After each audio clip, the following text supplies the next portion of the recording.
ti'n mwyn i top there hyn. Mewn o'r Pikes Peak yn gyrru. Just mewn i'r junction. So mae'n beth o fel yn ti'n o mas. Mae'n rhaid pandar beth o. Edda fyna, neu mewn trwy'r bac i McRae's. Es, glaw fyna. Now we've got a wheel can't hear of this car. Oes draw i cwm ysgowen am yr island, yna fe? Ie, mae'n ddod i'n meddwl nid. O'n i di meddwl, lle nid. Am y draw i Hamren, o'n i'n dala. We'll deal with any situation, I told you that. If it's an upside down car, Diwedd Hamren, a just gyfer mewn y finish. Ie. Ond yn ni. Yn dywyll, bitch. Ia, fe'n tynnu mlaen fyd. Ti'n mynd rhywle ar ôl fori, de? Na. Is i waith bod i bod yma?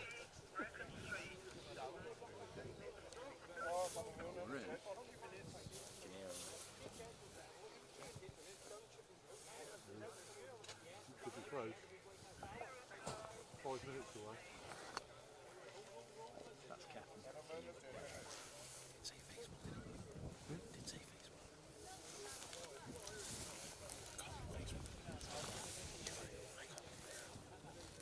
That was your problem. That's one we work. Let's start.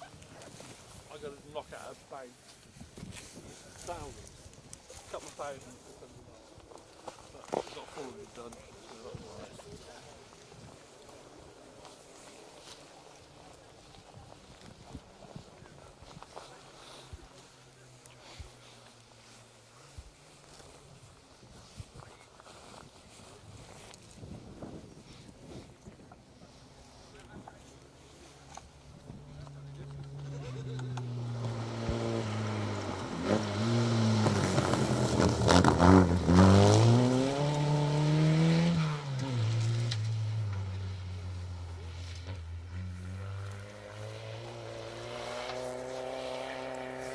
We'll just let that moment sink in for a second.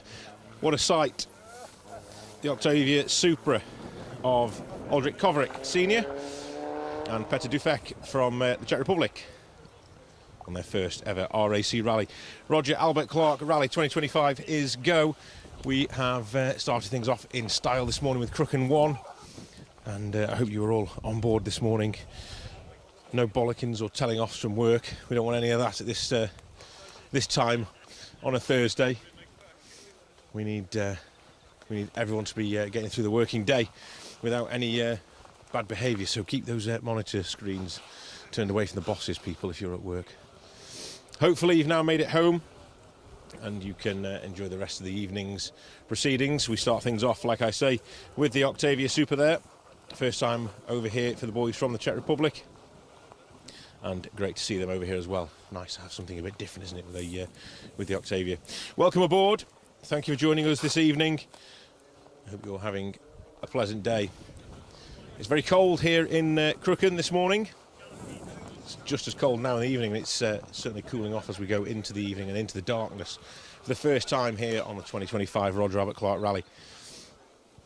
My name's Phil Bramhill. I'm joined by a plethora of people all around me, actually. I'll be fed up with my voice, no doubt, by the end of this, but we will get through these next couple of hours or so with all the action from this Crychan stage, Crychan 2. Running in reverse order to start things off then for this second pass. And we'll work our way towards the main field and car number 1 of Martin McCormack. Barney Mitchell in around about 50 minutes time or so.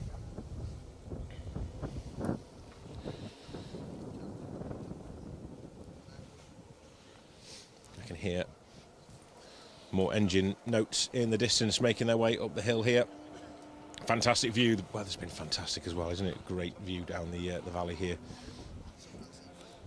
Snow-capped hills in the very distance. It certainly feels cold enough for snow anyway. Wintry conditions. Perfect R.A.C. Roger Albert Clark rally conditions.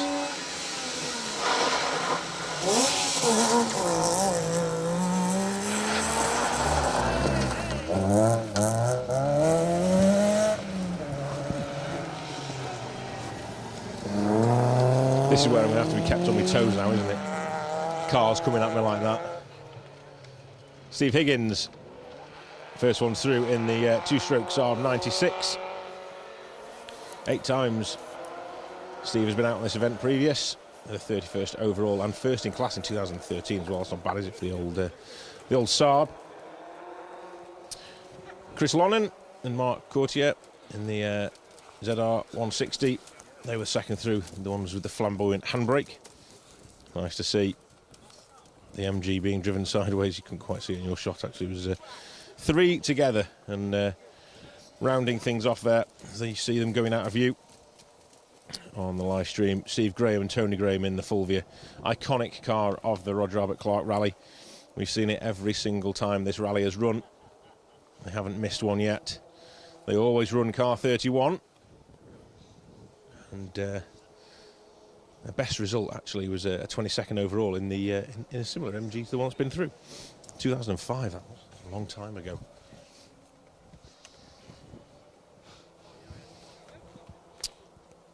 So a couple of cars that are missing that I know about, and I can confirm.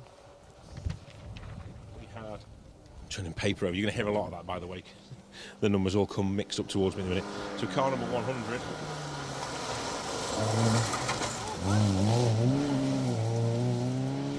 As we see the Everett Marina dancing its way through the stage.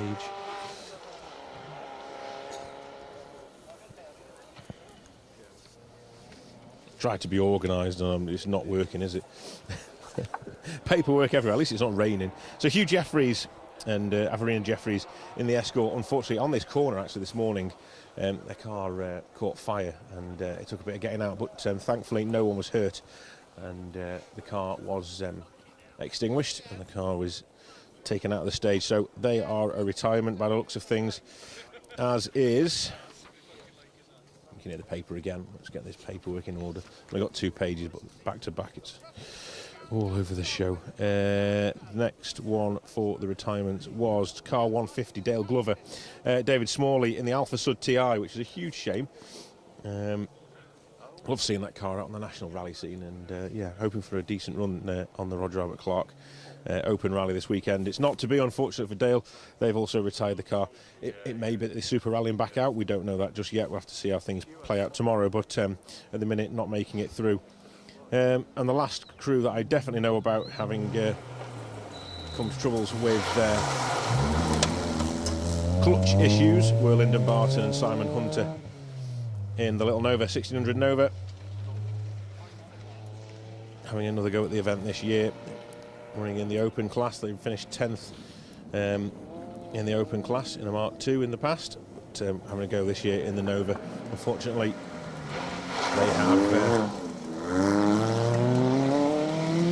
they have had clutch problems and haven't gone any further than stage 1 this morning, which is a huge shame for the pair. Flo Butler, her plans for the weekend, steady away. She thought she was going to be the slowest person through the stages today. All she wants to do is get to the end. She's not bothered about positions or anything. But when we saw her come through Crychan this morning, even Dad, who was stood next to me, was trying to calm her down. She was flying. She was having a whale of a time in that car. So good to see Flo out and doing well and still going strong. She had a little bit of a spin in stage 2, but we won't talk too much about that. You know, it's not too bad to have a spin, is it? As long as you get away with it, at least you start finding your levels, don't you? So Flo going strong so far, and great to see that she's making it towards the end of day 1 here on the Roger Albert Clark Rally. Izzy Holman is alongside in that 1600 Mini this weekend. Lots and lots of you joining us on the Facebook stream. I'll try and say some hellos to various people. So thank you and hello to Gary Stockton, John Remon, John Atherton, Martin McDonough, Richard Rudd, Tanya Bailey, Tudor Lewis, Isabel Squires, Janet Marshall. Lots of love for everybody out there. Jessica Everett, they've just seen the Marina through. Now this is a lovely looking car, isn't it? Matthew Evans, Daniel Evans in the Samba Group B. 1300 running in the H9 class. We love variety, and that's one car that we do enjoy seeing. Brilliant. It sounds fantastic as well as it's going away from us there into the sunlight. We could do with being over there, actually, boys. Should we relocate? We'll head over to the sunshine. Sounds like a plan. Martin Oglesby and John Parker. Crew up from Ribchester. Or down from Ribchester, I should say. We can't go up from too many places, can we? Here in South Wales.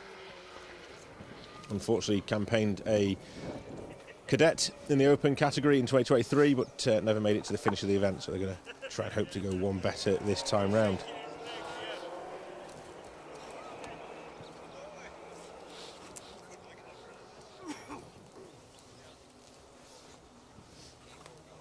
Just seen some images of the other Saab in a ditch, which is a shame to see.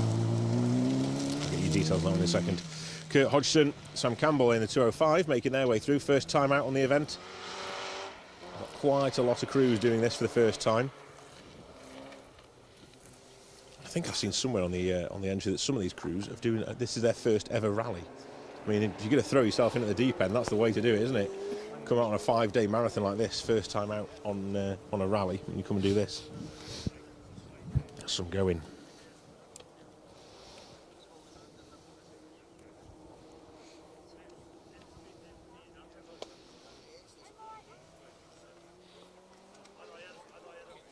Donna Moats is watching. She's looking for husband in the Nova. Mike, he'll be through very soon. We haven't seen Mike through yet, have we?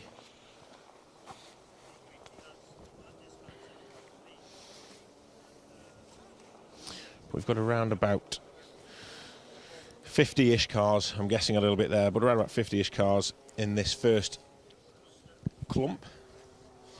And then we'll be focusing our attentions on the main field. And they'll be going into this stage in relative darkness. It'll be just about dark when the top boys make their way into this stage. It'll be certainly dark when they make their way to the final stage of the day in Kevin. And the first chance to get the spot lamps set and working on board these rally cars. It's a rally where the lights need to be set from the start. Really, we've got 5 days of the event, and it's around about 40% of the whole event is run in the darkness. So you need to make sure you've eaten your carrots.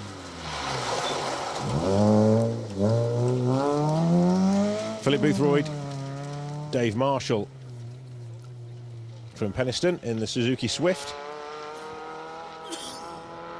The guys did the 2024 Track Rod Rally, but before that it was the 90s when they last competed. Lee Cooper, Jamie Butch Wilson in the compact. They're having a whale of a time, aren't they? Look at that. Enjoying themselves. They were this morning as well. That car's not been straight all day. It's all over the show, but I love it. Might not be the quickest, but it's definitely the most flamboyant so far today. Great to see. A little bit of sideways driving from the BMW crew.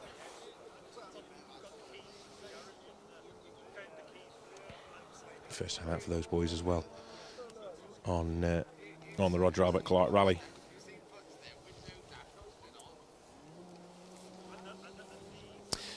If you're out there supporting a team, let us know who you're cheering on today. Get in touch with us, interact in the chat. I'll do my best to say hello to people. Lots of people dropping messages in. Pete Simpson, he's cheering on Matt Edwards. Phil Barry, Car 58, Carl Tilley and Martin Brady in the Escort Mark II.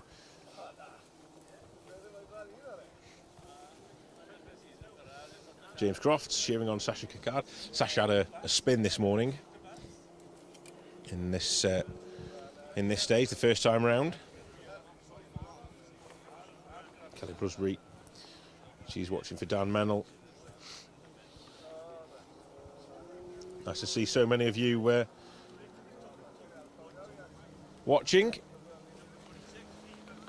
Gary Wells, thank goodness it's you, Phil. I'm not sure that everyone's saying that around me, but thank you for having me on your devices and on your screens. Appreciate that. Dave Wood and Reese Brooks, Cortina Mark II. being chased down by Simon Mellings and Carl Ellis in the 1400 Corsa. Nice little flick of the handbrake, wasn't it? Temperature hasn't really risen above 1 degree all day, and it certainly doesn't feel like 1 degree now. It's really cooled off. So I imagine the slippy section of these stages will be just about starting to bite again now. The frost will be just creeping in and be getting very, very tricky as we go into the darkness on day one here in Crychan Forest,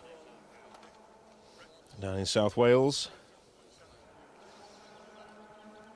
10 miles of classic forest action here, and then a short 3-mile blast over the road in the Kevin stage will round things off for the day. 1 down, just the 4 to go. We continue things tomorrow with an early start through the incredible My Herring stage.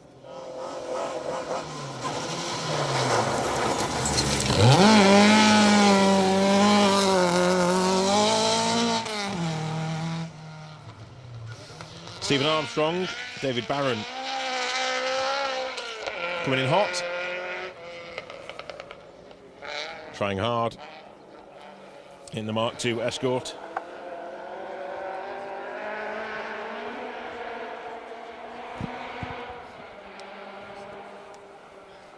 Stuart Hassel says, "Hi Phil, would love to be out spectating on this event. We'll be watching every minute on YouTube and Facebook." Thank you very much for joining us on the socials this weekend, guys. Currently caring for his 95-year-old mum, so hopefully she's okay. Keep doing the sterling job. I'll try and add a little bit of acoustic wallpaper to the...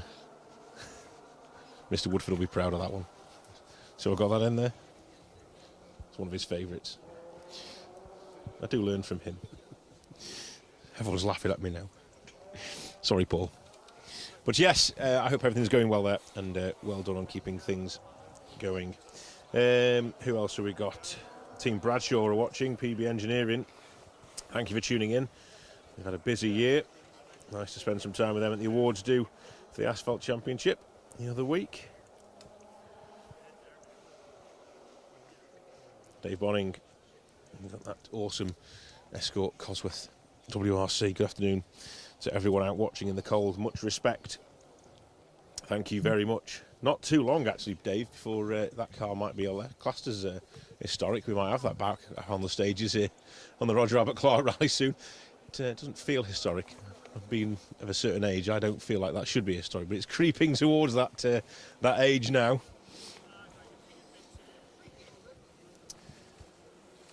We will be heading over to YouTube at around about 4:45, I think it was tonight.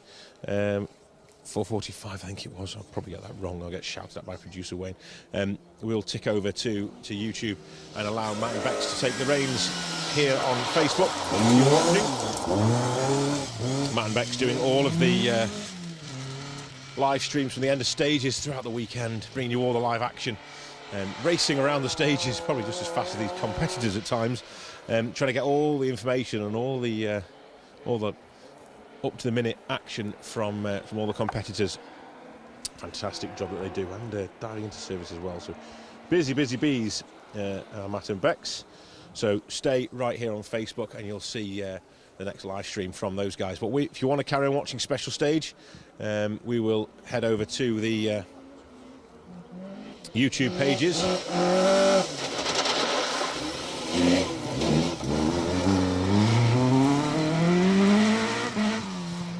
There is Mr. Moats, trying hard. He's had the short journey from Aberdeen to get here. Gary McDonald alongside. Going well. Dag Flatvel is watching for Ollie Morton from Norway. Graham Pringle says, do they use pace notes or a map like the old days? Mr. Lawrence might be able to help me with that one. Is it on notes now, or is it still notes? Organisers' route notes. There we go. So some form of notes. I think you can still do maps if you wanted to. But yeah, organisers' route notes. Thank you very much. I have all the knowledge around me here. Everything I could wish to know is an arm's reach away. I just have to prod. Stevie Brown, Lewis Hooper. First time out for Stevie on this event. We've seen him doing various events in the past. First rally was the Colin McRae Stage in 2009 in a Peugeot 205 GTI. And since then, he's only done single venues. Very experienced co-driver. In fact, he won the BRC as a co-driver, but he hasn't done very many. Oh no, he hasn't done very many driving events. Unfortunately, I've just seen some pictures now of the Skoda. Our Octavia Super that came through first on the road is deep in a ditch towards the end of this stage. It's the tricky ditch that catches a lot of cars out as they get towards the end of this 10-mile trucker stage. Unfortunately, Aldrich Kovac and Petter Dufek are in that ditch and will need rescuing at the end of the day.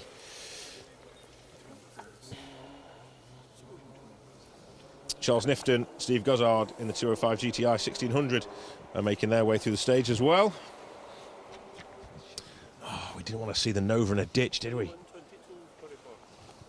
Not Nova? Did I say Nova then? Skoda? I meant Skoda. Day one and I'm already losing the plot. This is the kind of thing that happens on the R.A.C. rally. Okay. Yeah, PB Engineering, Alex just mentioned there, Tony Jardine, Ali Proctor in the Avenger and Dave Hutchinson and Lubazinska in the Mark II. We have a few cars out on this event as well. They just don't stop, them guys.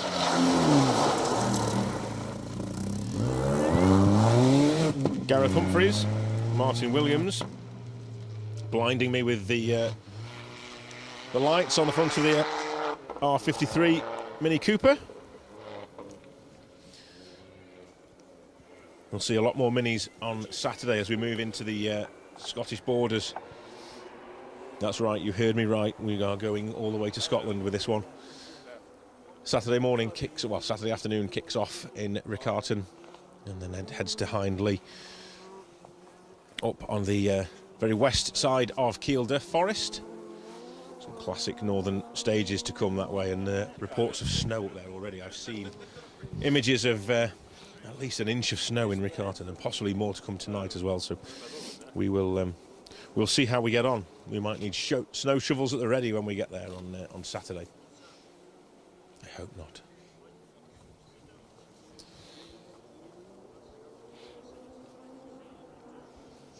Lots of love for Carmarthen Town Centre last night.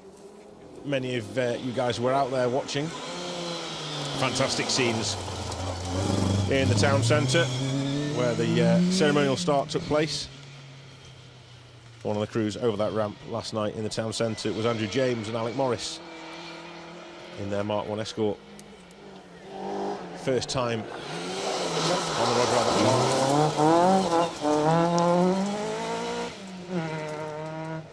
Elliot Sharp, Steve Smallbone. Must be the way to drive these MGs. Sideways is the new forwards, I like it. On the handbrake as they come into view here, brilliant stuff.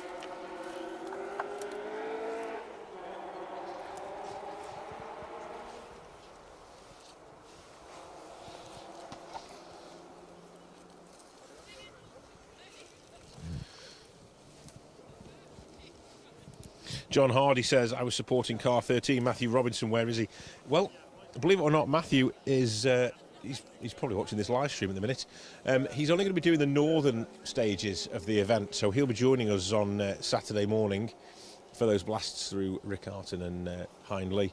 Was due to be doing the event in the Mitsubishi, in the Subaru Legacy, sorry, and unfortunately has had to pull the entry of the car.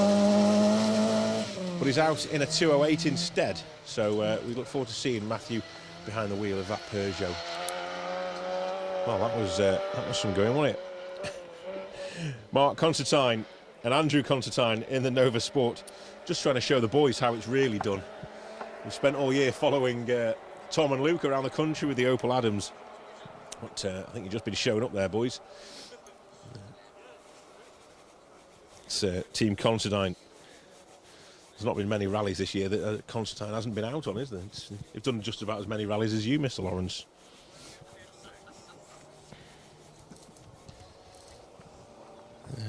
Right, so let's see. Chris Boyle, Phil, top drivers always can't wait to join the rally from tomorrow. I've got FOMO. I've had it for 2 years.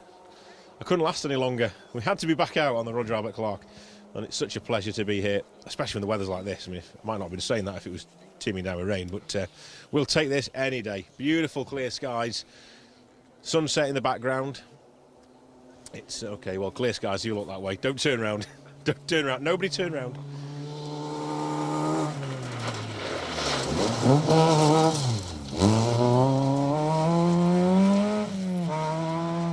Kelvin Evans, Ifan Rowlands in the 1300 Micra.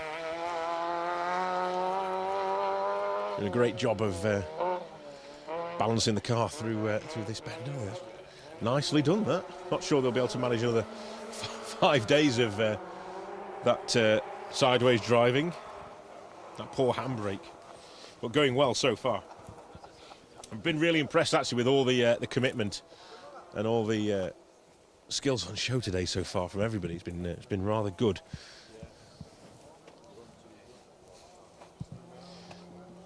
Not very happy with you, Mr. Otway.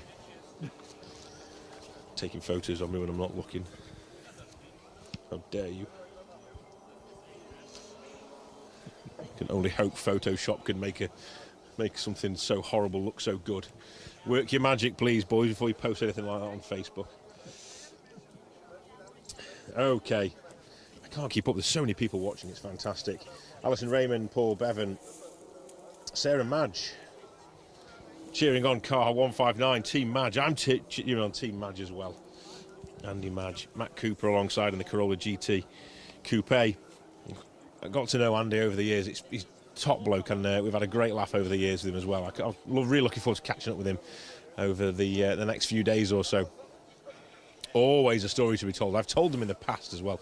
I'm sure at some point these stories will come back out again. But, yeah, it's great to see Andy back out on the event. I hadn't seen him on the entry list for a long time, and then all of a sudden he's popped up and I've seen him, so I'm chuffed with that one. He will be through shortly, so don't go anywhere. Mark Watkins is watching as well. Great coverage. Have a great adventure too. Special stage crew. Mark and Keelan. Thank you very much, guys. Joe Wyatt and Des Sherlock in the little Mini. First time on the event, and Joe's over from the USA to compete. I wonder what they think of that little Mini in the USA.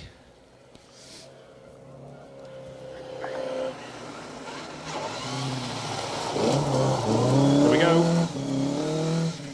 PB Engineering team looking after Tony Jardine this weekend. Ali Proctor alongside him in that 1600 GT Avenger. 4 times they've previously run on this event. From 2004 onwards. Driven various cars. Alan Harriman has been in the car with Tony on the last 2 attempts. Ali Proctor stepping in this time round. Tony's going to be bring us a flavour of what it's like to be out on this event. He did it last time out as well in 2023. He gave us a flavour. He made like a little video diary. He's going to do the same for us again. Now then, Team Madge. I told you they'd be along soon.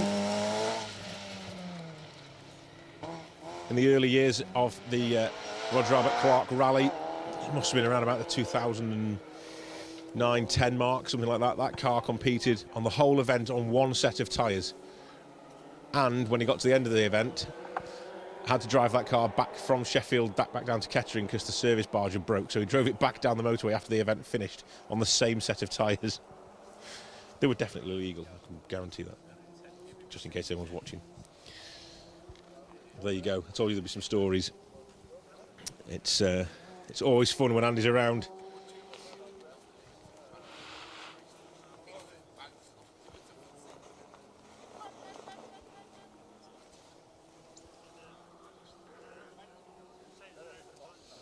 Michael Callow watching from the Isle of Man. He was in the same class as Steve Higgins. There you go. Steve Clark says that PB Engineering's catering has been top-notch so far. Do they do Deliveroo, Steve? Is there any chance we can get something delivered out to this stage? We could do with some food delivering to Crychan, Junction 16. What do we want, guys? Sort of, what, 15 burgers? 15 burgers, please, Alexandra, if you're watching. Thanks, guys. We'll keep an eye out for the drone dropping it off. Ocean Morgan, what stages are on tomorrow? Tomorrow's stages look like this then. So My Herring kicks things off first thing in the morning, and then we move across the road into the iconic Sweet Lamb Haffron.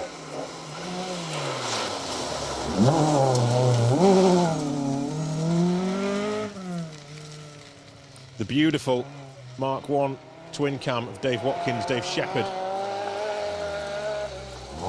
making their way through the stage. 10 times Dave has done the event in various iconic cars as well. Always out sporting a very famous registration number on those cars, so fantastic to see that again. Second up then John Leckie and Gareth Price in another of the Corollas. Competed in 2019 previously, so 2 events ago. Ran in a Proton Satria GTI and turned to a Corolla Coupe this time round in the historic class and not the open class like they did 4 years ago. James Mikey says he's supporting all the marshals out there. There you go, Mr. Marshals. Even the marshals are getting a shout out. There you go. Top viewers. Adam Clayton says hi. Mark Lovely in the lounge watching on YouTube. Thank you very much, Mark. Richard Brooks is watching, hopefully to see the SD1 in the computer vision livery. Yeah, he won't be too far away. He's running at the end of the other field. Yeah, it's a little bit longer yet. 160. Bob Morgan, Aid Williams. Saw them 2 weeks ago on the Wydene Stages Rally, taking 3rd place in the slightly newer Skoda, and they've replaced it this time round with the Favourite 1.3. Oh no, that's the wrong one, sorry. Yeah, it was the Favourite Group A. 2 Favorites caught my eye then at the same time. Matt Brown, Tom Jordan. They're also coming through the stage. Let's have a little look. Breaking news for you. Car number 181, Colin McDowell, Geraldine McBride in the Mini, look to have retired in stage. Unfortunately, we're just hearing that over the radio. So, thank you very much. I've got my comms team alongside me here, stage side. Comms team one side, information team the other. We should just stay like this all weekend, guys. It's miles easier. I'm finding things a lot less stressful when I've got someone who just puts their phone in my face and tells me what's going on, or someone else feeds me information on the other side. It's very handy,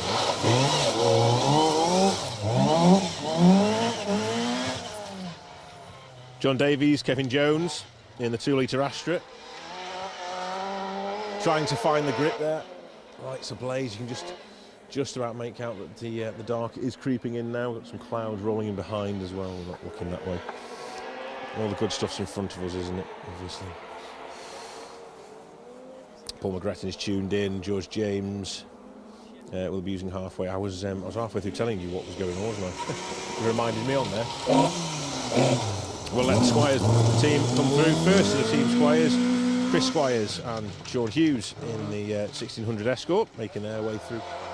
And I'll tell you, My Heron kicks things off tomorrow. Then we go to Sweet Lamb over the road. My Heron is only used once, and then we have stages in Duvenant and another short non-spectator stage, which is also being used tomorrow before they run Sweet Lamb and then Duvenant again as well in the afternoon.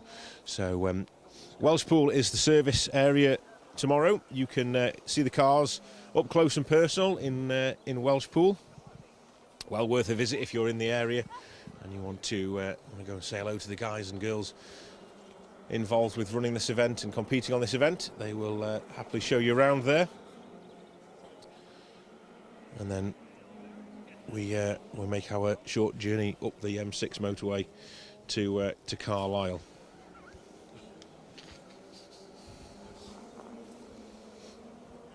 It's only 190 miles, guys, by the way, from Welshpool.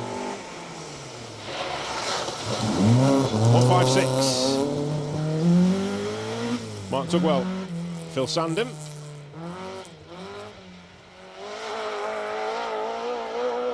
Competed on this event 5 times in the past. Only finished it twice though, so looking for a third time lucky. The glorious Mark 1 Escort. Best result was a 41st overall and third in class in 2010. So a really nice photo of Mark actually years ago in the pre-test for the Pirelli Rally in the snow up in Kielder. It was really nice and quite proud of that one. The clouds are all going the other way, it's fine. Don't stop looking over that way, Russ. You're making me worried. Dave Middleditch is watching out for Charlie Nifton in the 205. I think we just had Charlie through, so he'll be making his way through Keffin now to round things off for the day. Lee Lannon, come on the Irish cruise. There's a few of them over here this weekend. Great to have you guys alongside us for the whole event.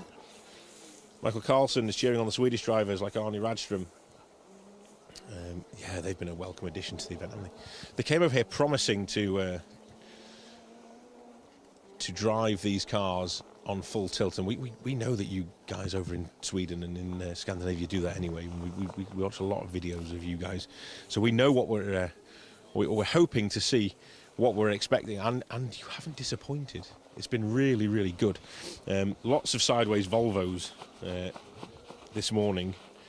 I mean, Volvos at angles I didn't even realise you could get Volvos at. It was incredible to see. So thank you for doing that for us. It was really, really appreciated this morning, and hopefully we get that on the TV for you. We will be bringing out the evening show, as we always do, every evening on the Roger Albert Clark Rally. I think it's around about 9 o'clock-ish, so keep your eyes peeled for the daily roundup from Paul. He'll be working away on that now to bring you all the information of what's gone on throughout the day's stages. And the team will be working hard to edit that at the end of the stage. Roger Haycox is watching. Steve Merry's also tuned in. Thank you, Meza, tuning in and watching. For your, just for your information, Steve, this is proper rallying. Okay, this is what we do. Roger Albert Clark Rally. This is the first of 5 days, remember. Jamie Thompson, come on, NF Owens. Sean Sutton is also tuned in. Sarah Newson cheering on Ben Friend, Cliffy Simmons in the Team All Glass car.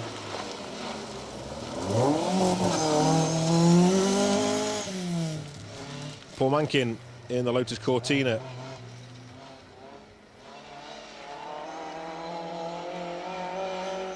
Competed 5 times in the previous events since 2014.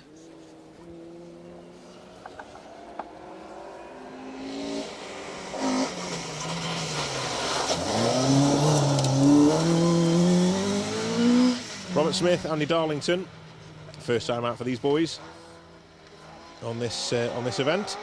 1600 Escort Mark II.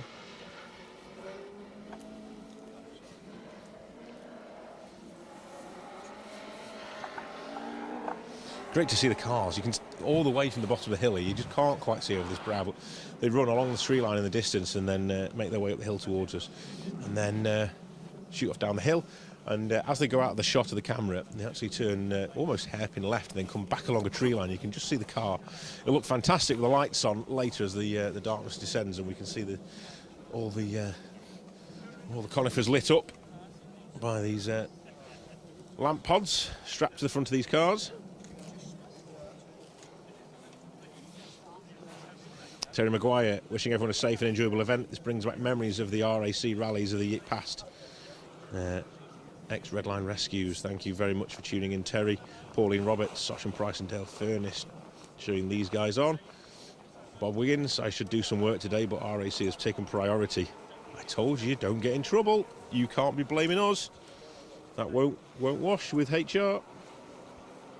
Tony Robinson is watching from a warm home in Carlisle.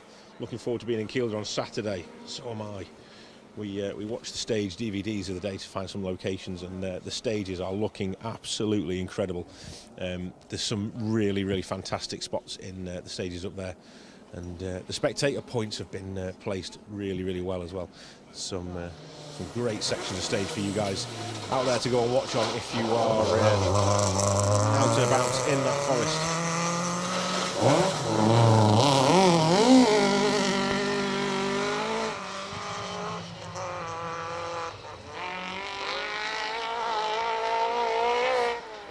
Max Smart, Rob James Soko in the ZR. Max, South African competitor, over here for the first time.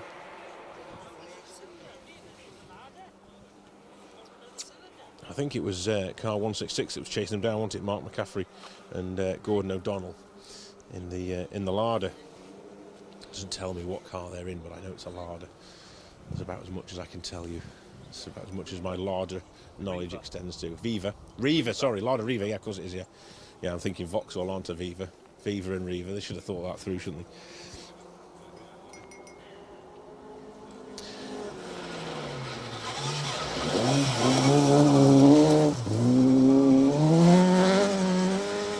.152, Bradley Howlett, Simon Howlett in the Avenger 1600, trying really hard, looking good as well. Abby is at home looking after grandson Percy. He's having a kip. Make the most of that, Abby. Make the most of that. Can't wait to watch the Riccarton stage on Saturday. Glad I'm going in my mate's motorhome, stopping overnight. If there's any spare room in that motorhome, or you've got any cheese and biscuits and wine maybe, or something like that, just lying around when we arrive at the stage on Saturday afternoon, I should say, we'll gladly partake in some wine tasting and cheese and biscuit sampling if you've got anything still going. I can but dream. Peter Christie is watching. Claire Guttridge is also watching. Couldn't get the day off today to come watch the stages. That's why we're here. Claire, don't you worry, we'll bring you all the action. Not there's the Skoda, you see. I knew there was two. Aldrich Koverick Jr. then. Mr. Senior is stuck in a ditch, unfortunately, in the slightly older Skoda Octavia Super. They won't be getting out anytime soon. But, I imagine they'll be back out the car and cheering Sun on. Marek Kapik in the navigator's seat this weekend in that Favourite 136.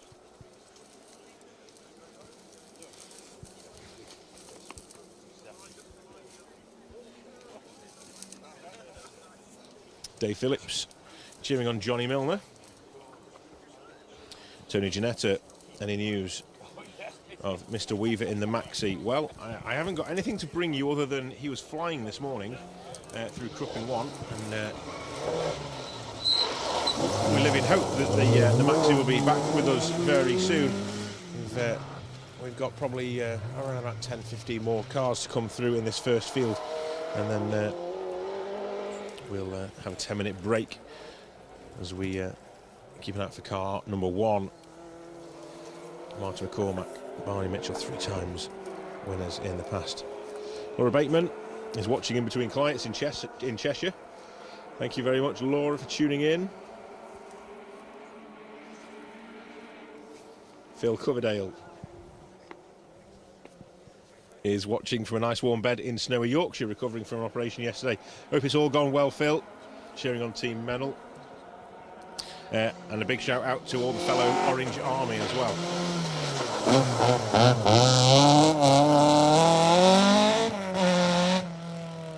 Alan Tracy, Mark Murphy, a third of the Corollas.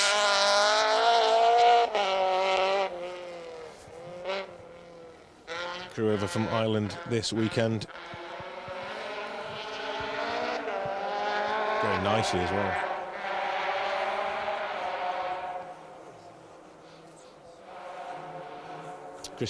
Chris Spilstead is watching. Cracking coverage as ever, Phil. Thank you very much. Very kind. Graham Anderson sitting up here in Aberdeen waiting for tonight's dump of snow. 4 inches we had last night. Hoping you don't get that much in Riccarton. Big shout out to all the marshals. Lots of love for the marshals as well on the chat, which is great to hear. Dave Law, Roger Clark, what a legend. Certainly was. Mike Trickett watching from a very warm South Africa. Thank you, Mike. We just had a fellow South African Max Smart through in the ZR. Hope you saw him. Fingers are starting to numb up now. It's getting cold.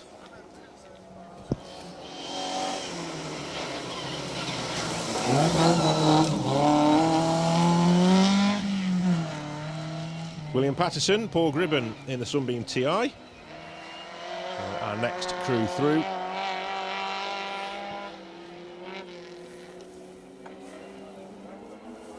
Brenda Murphy's waiting for Martin Beach and Noel Murphy. They won't be too far away, actually. Endaf Owens, Phil Pugh alongside. Martin car 121. Yeah, we'll keep an eye on Martin. We know Martin very well in the 205, don't we, Dad? Martin Beach is on his way soon. A lot of love for them on the live stream, so thank you very much. Thank you to everyone who's tuning in on these live streams. And what time are we on now?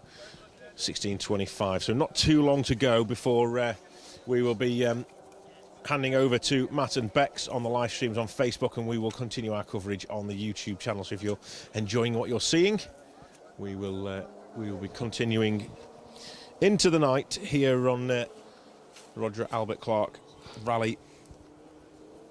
You can join us on the special stage page. Just follow the links to our coverage on YouTube, and we'll let Matt and Bex round things off for the day.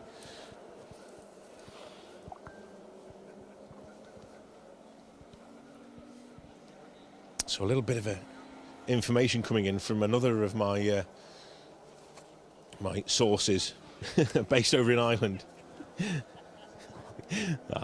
Top man.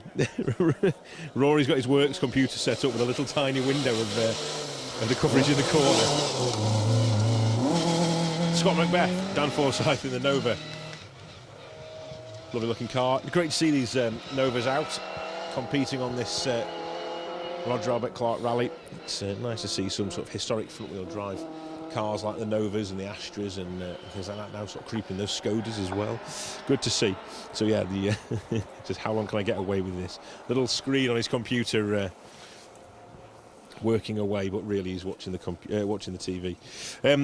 So Alan Tracy in the grey Corolla is father to Owen, the M Sport WRC co-driver. So there's a little bit of a story for you if you didn't know that. Rallying in the blood in the Tracy family.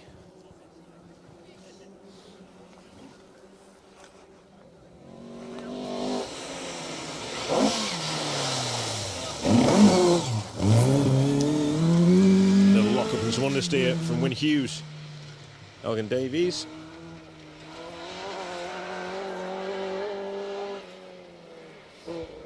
Second time out in the event, completed back in 2023. Where he finished 46th overall, second in class actually as well. So that's some going. Good run.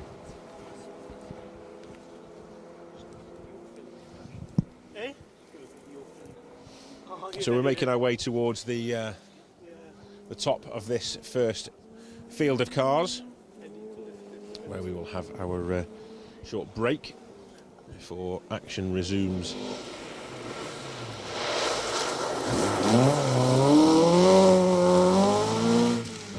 Alex Waterman, Chris Davies had a spin on stage 1 this morning. Got away with it, just losing a few seconds in that 1600 SSS. First in class back in 2023 as well, so hoping to continue that strong performance.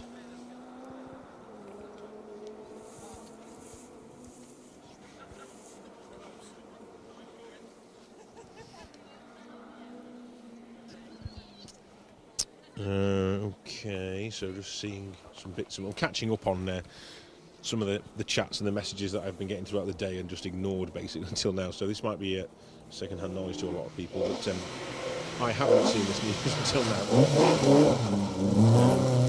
Peugeot 306 parked up at Pembrey, photograph there showing the bonnet open, and hopefully they've managed to get things sorted in that car and back out again. We'll keep an eye out for that.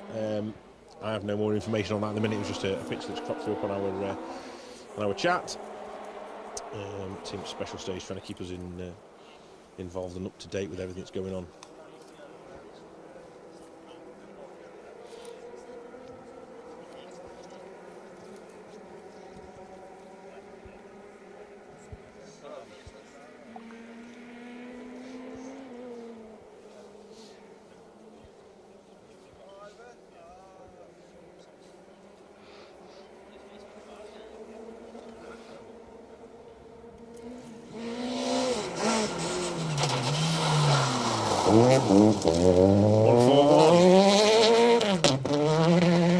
Simone Calzier, Fabrizio Feliciccia in the Peugeot 208 round things off for this opening section of the event. So we'll take a short break now, and we will wait for Martin McCormack and Barney Mitchell to kick things off in the second part of the Roger Albert Clark Rally coverage here. And don't forget, we will be heading over to our YouTube stream on the Special Stage YouTube pages very soon as well, and we look forward to seeing you all over there as well, watching our continued coverage here of the Crychan stage. We'll set up the lights and get things ready now for the darkness. It's not far away, people. It's getting colder by the minute. We will be back with you on the microphone very soon.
any good?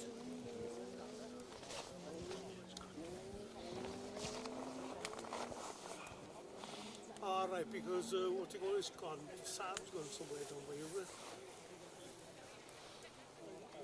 Ah.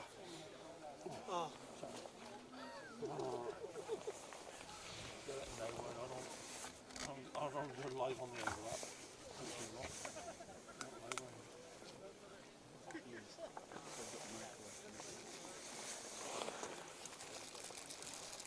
Alright.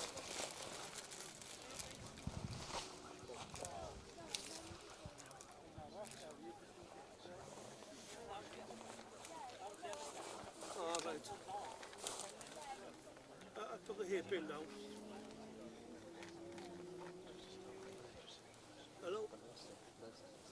Yeah, from the hairpin now. No, different junction hairpin. Yeah, yes. Yeah. Oh, very good, yeah, yeah. Yeah, good. Yeah, yeah, good shots. No, no, no. Home tonight. Yeah. What course went in then? Of course, sir.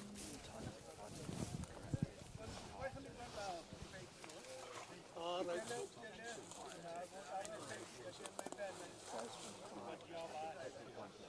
Yeah, yeah. On no to go left. On nuts then, or? On nuts?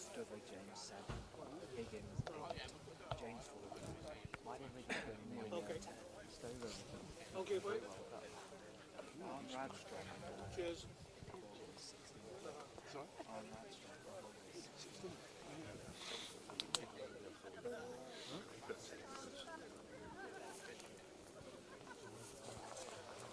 Table.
Okay, we are here. Still, we haven't left you, don't worry. We just took a little comfort break. 10-minute gap between the two fields of cars, and we are almost ready. We can hear them making their way towards us. Anticipation.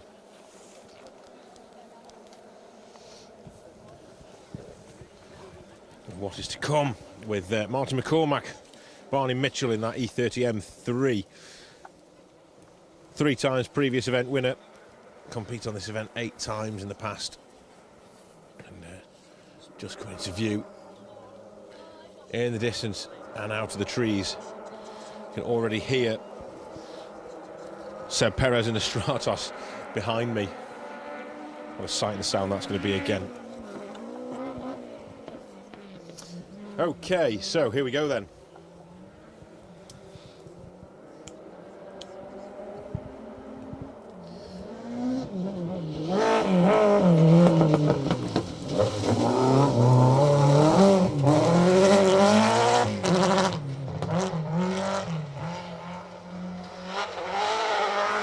thunderous engine note from that BMW. Sounds fantastic, doesn't it? Great to see an M3 out and doing so well on the event, going well so far. The Matt's prepared BMW M3 of event, previous 3 times event winner Martin McCormack and Barney Mitchell. Thank you for sticking with us. I hope you managed to get a quick brew in that gap. BM Beast, correct. Fast Eddie.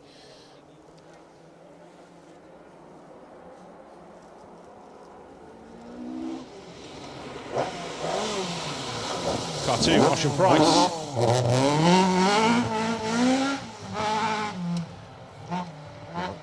This is a test to see how good these photographers are around me. Did anybody get a shot of the Robin flying across the front of that car then? In the headlights? No, did you? You're all rubbish, that's why. Jamie got it on the video camera, didn't you, Jay? Good nodding. There we go. I saw it. The spot lamps on the front of Ocean Price's Escort just lighting up a little Robin as it was making its way across the... Five what? Oh, 5, sorry. A lot more information coming in. So I thought there was 5 things above my head then. I didn't know you're about 5 seconds faster. Ocean, 5 seconds faster than McCormack. Thank you very much. There we go. See, my team around me are... they're a crack team. I'm going to have these people with me all weekend. In fact, I could do them at work as well, telling me how to do my job. That'd be great.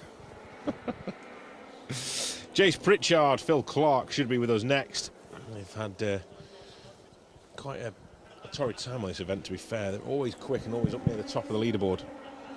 But struggled to get to the end of the events in the past. Just see Jace's arms and hands frantically throwing themselves around in the car all over that steering wheel as he flicks it from left to right and down the hill away from us.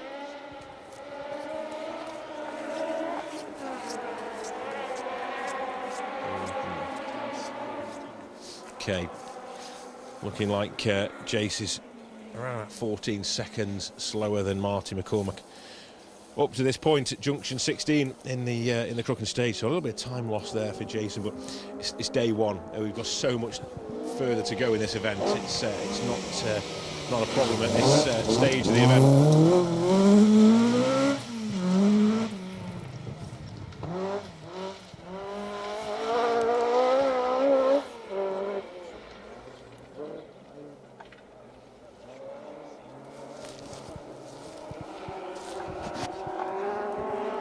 Matt Edwards then, Sean Williams alongside him.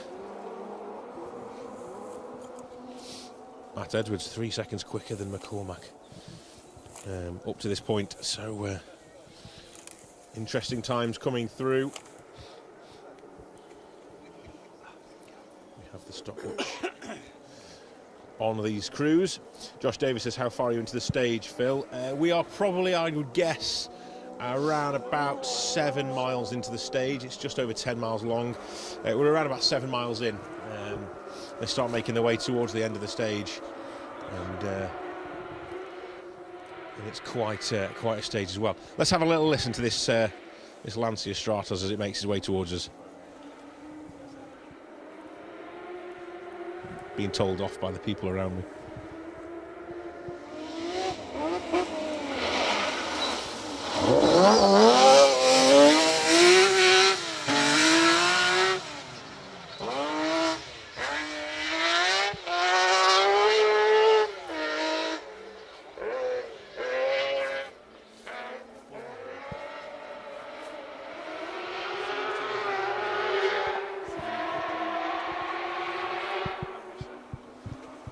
What a symphony of engine note we are treated to. And that's not the only one as well. We have another furious sounding car making its way through the stages next. I'm hoping to welcome Mark Higgins to your screens very shortly in that TR7 V8. It's got a straight pipe on it as well. It sounds incredible. We heard the Dave Appleby car over in Ypres earlier in the year, and it was incredible over there. So I'm hoping the same again here on this little open section. It sounded brilliant in the morning's run. So let's see how Mark is getting on. Although I was expecting to have heard him by now. It's a big gap, isn't it? You can still hear the Stratos.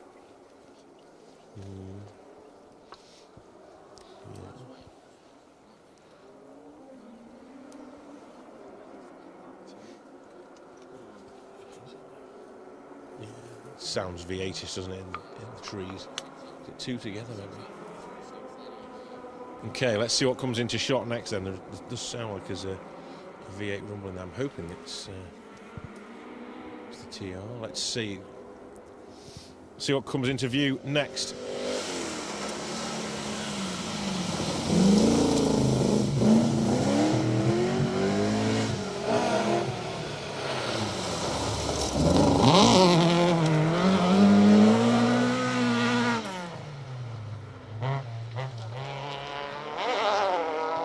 So clearly some sort of problem there for Mark Higgins and Carl Williamson in that triumph. Paul Barrett, Gordon Noble, all over the back bumper of that triumph. So one stage to go. Let's get that car out of this neck of the woods and back to service in Carmarthen tonight.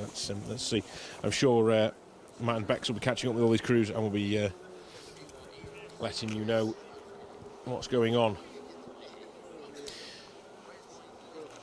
Welcome along to any of your or any of our new viewers on YouTube. Welcome along to everybody now. We have taken sole occupancy on the YouTube channel. Matt and Bex will finish things off for us on the Facebook page today.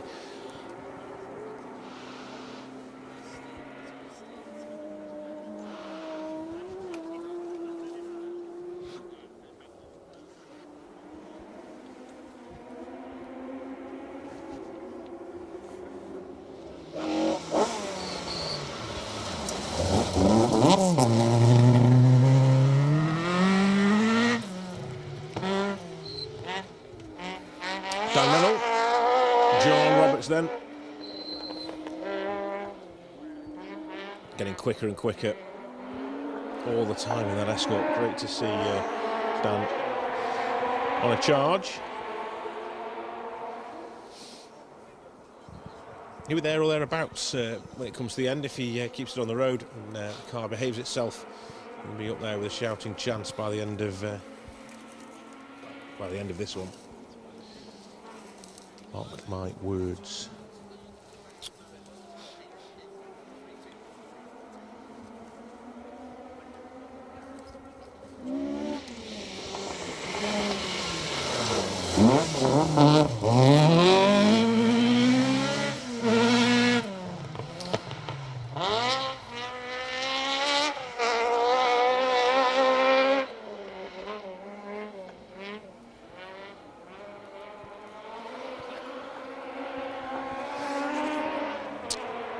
Car number 11, Ben Friend, Cliffy Simmons next through for us then in the Mark II.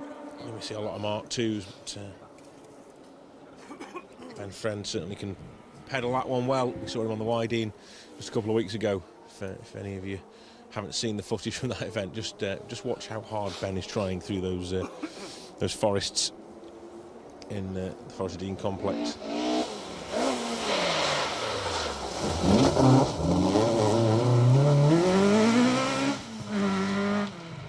James Ford, Neil Shanks and other crews on their day will be well within a chance, well within the shout of taking the win.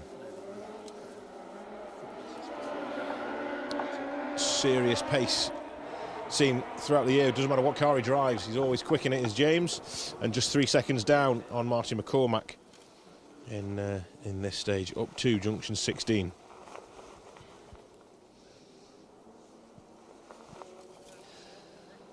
So thank you to everyone. I know I've been talking to the people on Facebook this afternoon, but just a big thank you to everyone on YouTube as well, and I'm now here solely for you guys. So big shout out to everybody on YouTube, and the usernames will certainly keep me going on this one. ML Gordita Valdemeyer, Adam Houston, Gary Edwards, Ed Hartley, Mehdi at MC, Ian Park, Chris Boyd, Manuel Alonso Rodriguez. So many people watching. No chance to keep up with everyone. Scott Faulkner, Rally Roy Madness, Tom Davies, Mark Morris, Simon Thompson. Scott Faulkner is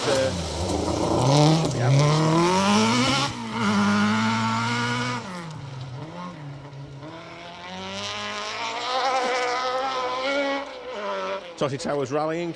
They've joined us again. Adam Houston, Ricky Lazaire, Ken Quinn, everybody on the YouTube channels. Thank you very much for spending your afternoon/evening with us as we race into the darkness here in Crychan. You're going to have to bear with me very shortly.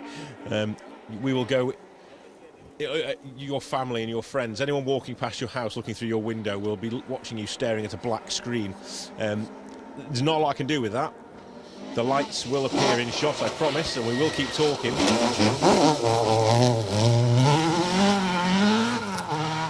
And when we see driving like that from Greg McKnight, Harry Marks, banking the Mark II, that's what keeps us here. It's the atmosphere as we're heading to the darkness on the Roger Robert Clark Rally that keeps us going. And I can only thank you for joining us and staying with us as we go into the difficulties of the dark. First time out on this event for Greg and Harry, running in the open class. Next up should be David Henderson, Chris Lees, and I've got them tipped as a crew to watch this weekend as well. A lot of pace in David Henderson's driving, and I often think he's very smooth when he's driving the car, and it doesn't look as fast as he is. And, speaking to Will Atkins, and Chris Lees as well, about sitting in the car with David. A lot of praise from the navigators. Anglo-Caledonian rally last year. It was incredible watching him through the Scottish stages.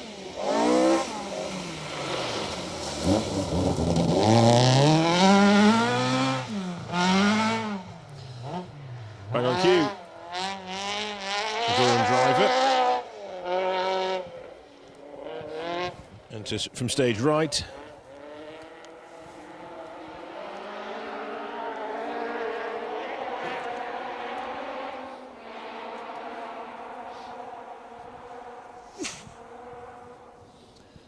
Jose, fear not, we do have some cadets. No Fiat though this year. I was a bit surprised by that actually. There was no 131 on the entry list. I would have liked to have seen that, but we do have a cadet and many other makes and marks of car as well. But, Escort, certainly in UK rallying, is the car of choice.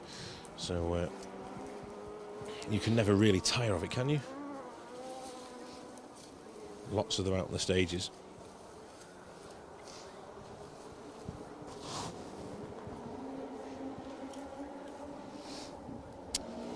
Okay.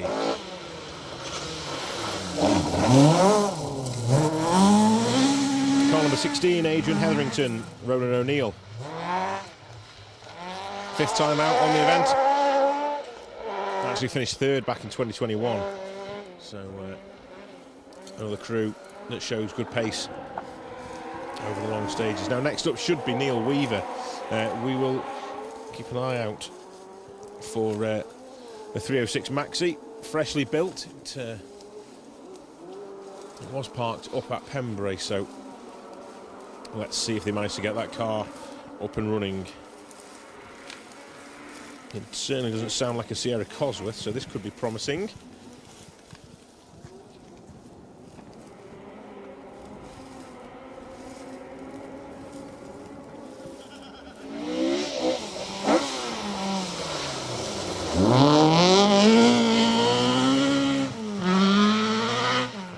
Ka-chow! Lightning McQueen, Tommy Walster and Will Atkins. Oh, Higgins is out, engine's gone on the TR, I've just been reading. Engine gone. unbelievable look. But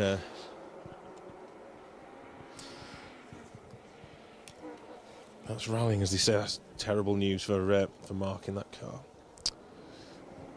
It's the end of the TR7 V8, unfortunately. Engine's gone in the TR.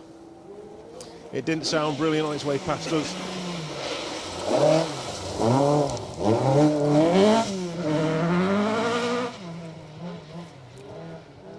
I love the fact that Tom Walster and Will Atkins are running car 95 as well. It's brilliant. The Lightning McQueen coloured Escort Mark II.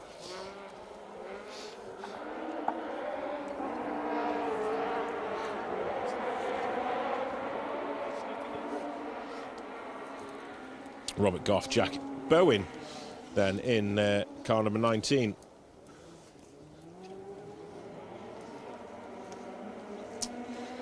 Competed back on the previous event back in 2021. Speaking of 21, Dovry James, Amir Jones.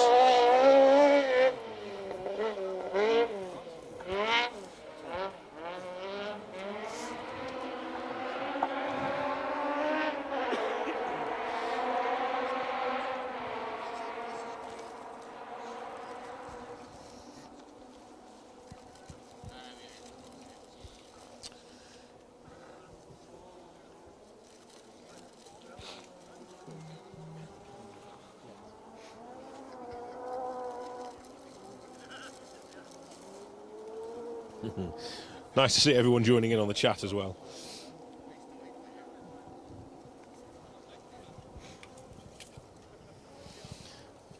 Many people, Lightning McQueen fans out there, all appreciating the livery on the side of Tommy Walster's Escort, car number 95, running it around about the 16-17 mark on the field. But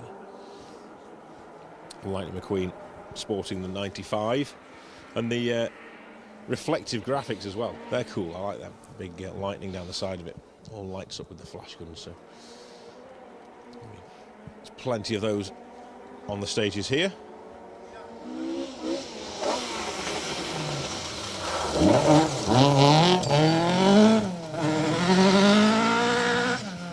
Ewan Evans, Gareth Parry, crashed out of the 2023 event. So hoping not to repeat themselves this year. One spotlight missing on Dovry James's car. Need to get the bulb for that one.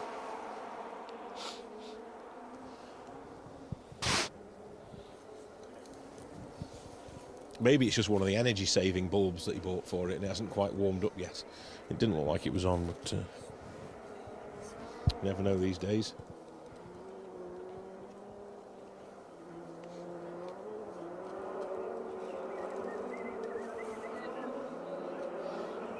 Don't worry, Alex. Car 95 is still going. Tommy Walster is pedalling it well.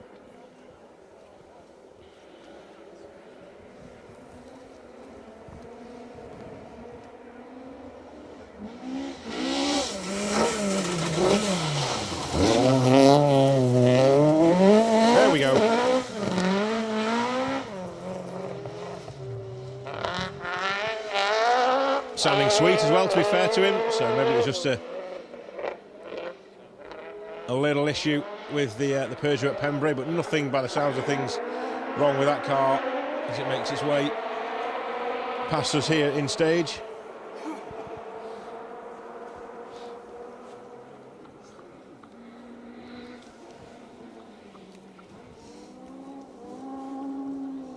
Love the fact that everyone's now quoting Disney's car movie lines in the chat. You wouldn't expect that on a special stage or a Roger Albert Clark Rally live stream.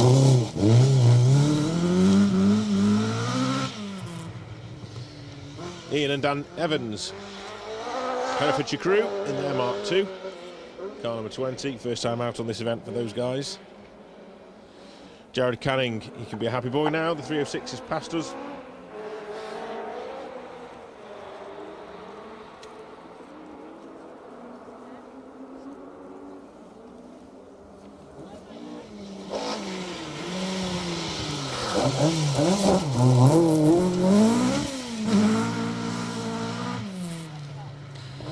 Tom Llewellyn and Ross Whittock.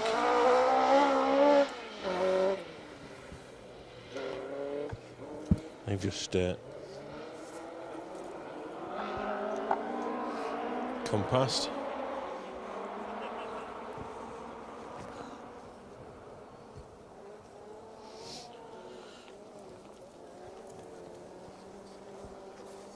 I'm trying to catch up with what's going on the chat at the same time as talking to you lovely people. I'm not sure my back's going to get through 5 days of rallying, if I'm honest with you.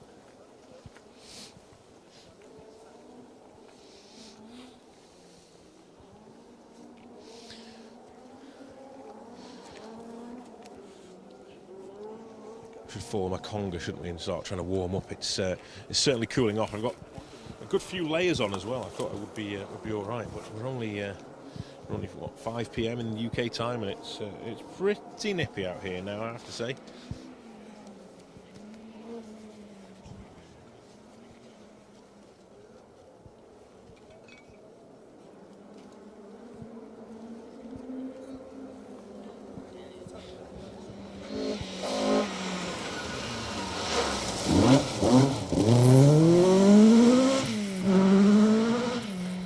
Paul Thompson from Driffield.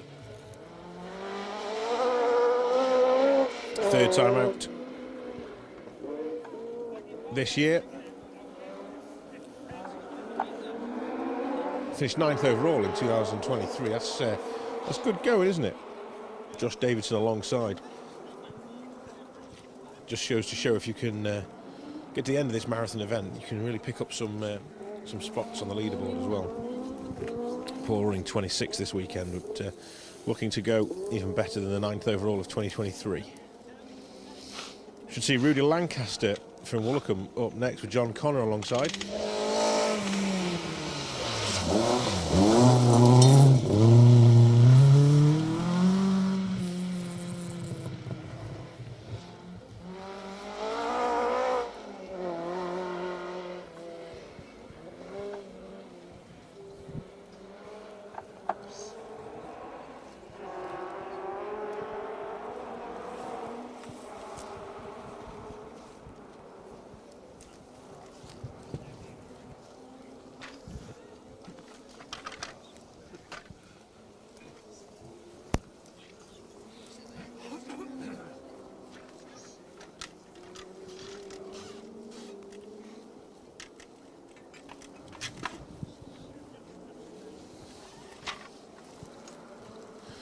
Okay. Let's have a look. A little bit of a gap. No dramas.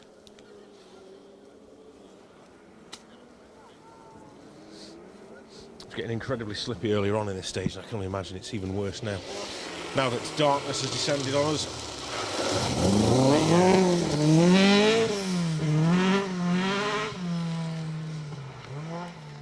Treacherous under those tyres, I imagine.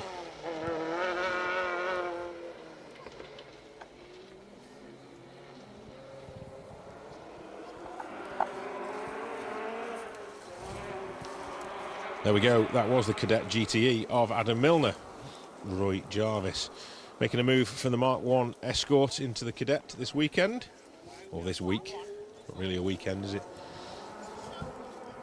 5 days.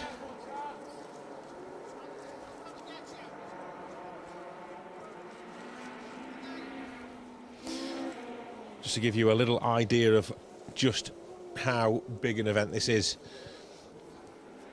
An average national rally these days is around about 40 to 45 miles in length.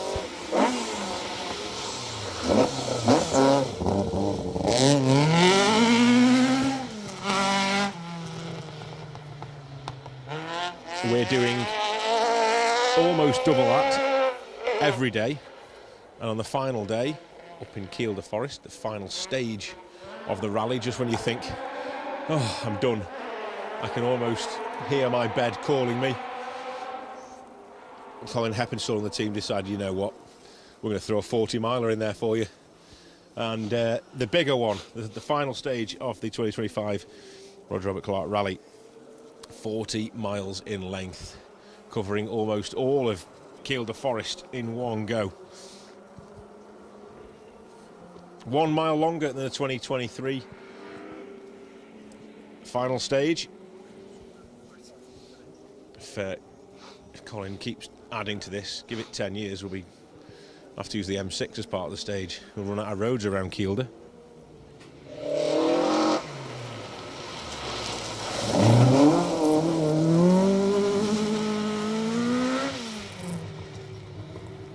Matthew Stroud, Josh Carr alongside. First time out on the event for Matthew. Based in Malton, running in the class H8 category this weekend. Kev Proctor, is he still going? Well, I hope so. We're looking forward to seeing him through. He did have a drive shaft issue after stage 1 this morning. He was changing the drive shaft, I believe, on that Sierra, but still smiling as he was doing it.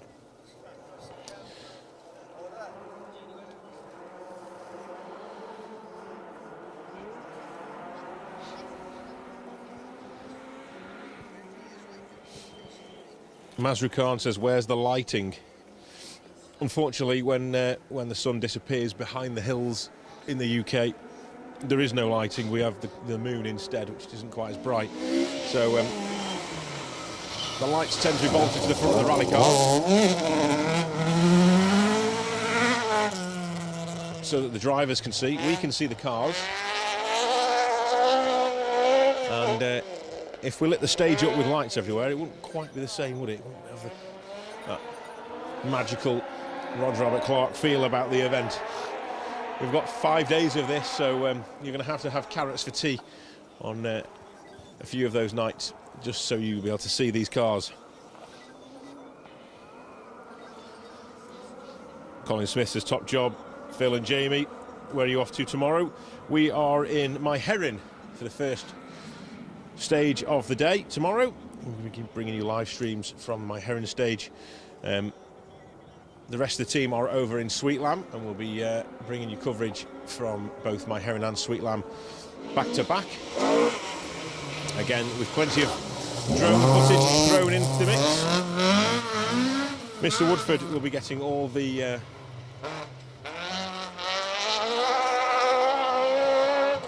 reactions at the end of the Sweet Lamb stage, or My Heron stage, actually, I think it is, to be fair.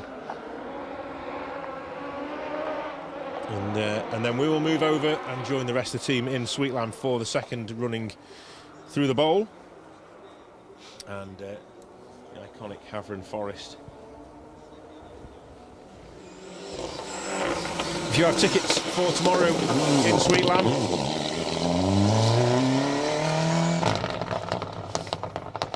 oh, I've just come over all funny then. That took me back. Sights and sounds of the Sierra popping and banging its way through the forest in the dark. Whew. Shivers down my spine. I know a lot of you guys out there are all Escorts and Stratuses and things like that, but that's my childhood, just going through the screen there. Fantastic to see. Mr. Proctor, Kev Proctor and Josh Beer going well so far. Sounds fantastic as well, really does. Josh stepping into the Sierra on the back of a victory in the Fiesta World Car at Alton Park on the opening round of the Pro Tyre Circuit Rally Championship as well. So she wants to keep up winning ways. He's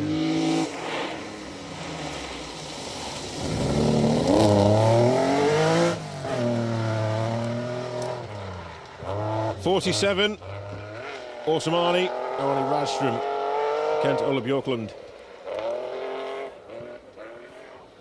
Oh, it's about that time of the event, is it already? I'm getting text messages through off people now. Right, let's see. Okay.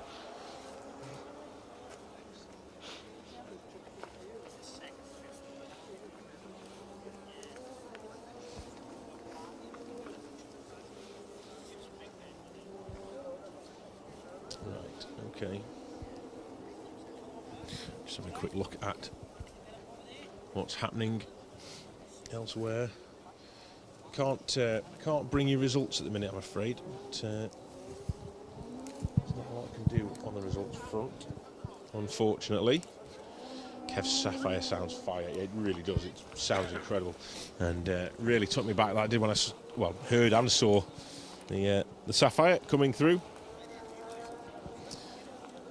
Hans Svedberg loving Arnie in the Volvo, as a lot of us are, to be fair. Long live the Volvos.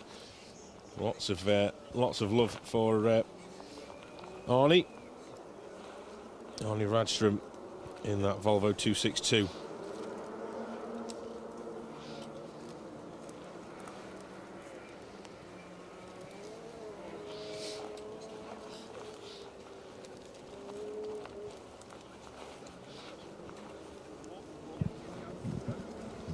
V6 in there as well. Okay, next up for us, car number 39, Ben Jemison, Dean Kellett, 2.6 litre Chevette HSR. Finished 23rd overall and first in class 2 years ago. He's competed on this event twice in the past, and he's looking to make it 3 finishes out of 3 on this year's event.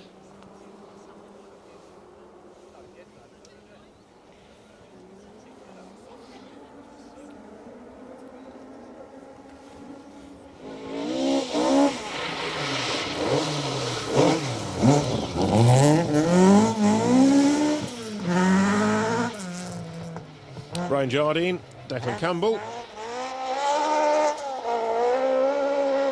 Second time out of the event. Ran in the open category last time out. Finished 19th overall, second in class. Moving over to the main field this year, though. Ian Park, temperature is dropping and the light's fading. It certainly is. In fact, it's faded. There's not a lot of light left at all here in Wales now.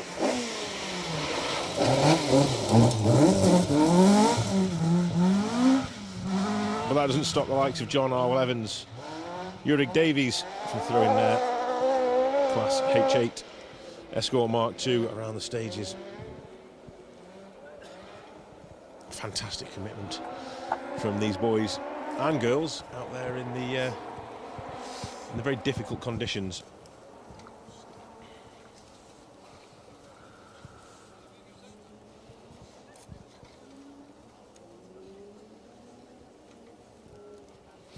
Adam Houston says, "Oh no, now I've gone all over, gone fawny all over. I love Chevettes."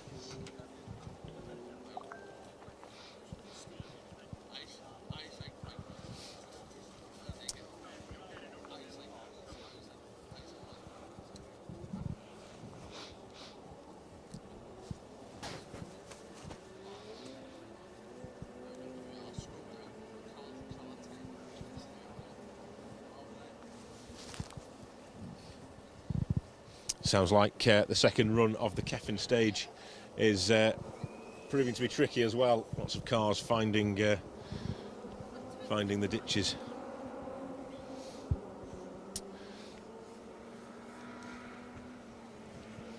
Graham Rayburn has just been in touch. Top man Graham, thank you very much for that. He's actually just compiled me a quick top 3 after stage 6, which is really good of him. Price and Edwards Price leads over Edwards, and then McCormack. 16 seconds is the gap to McCormack. Matt Edwards just 2 seconds further back. So I know there's quite a bit of difficulty and struggle with the results at the minute, so please bear with the organising team and the guys doing the results. It is difficult. I can't find them myself at the minute. There's a lot going on, so please be kind while the team work hard to get those results out on socials. I know they're probably being published to the rally community on the event, but it's a struggle to get things out. Just please bear with them while they work hard on those results. Lee Armstrong, Ken Bowman then, 7 times previous they've tried this event. 12th overall is the best result in 2021. So not bad at all, that, to be fair, is it? Lee Armstrong from Copthorne.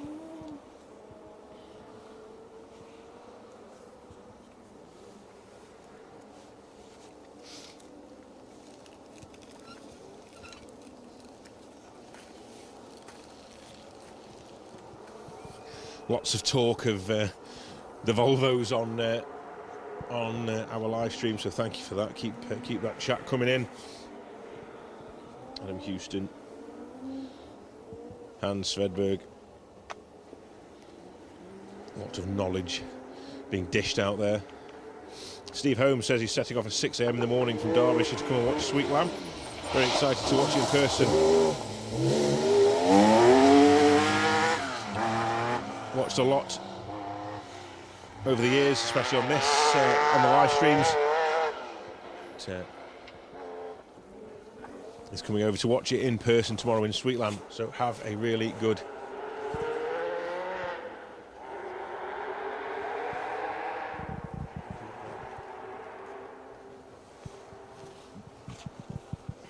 so yeah, you'll enjoy yourselves in Sweetlam. If you've got a ticket to get in, make sure you're there nice and early. It's going to be a busy one in Sweetlam tomorrow, so hope everybody has a very enjoyable day.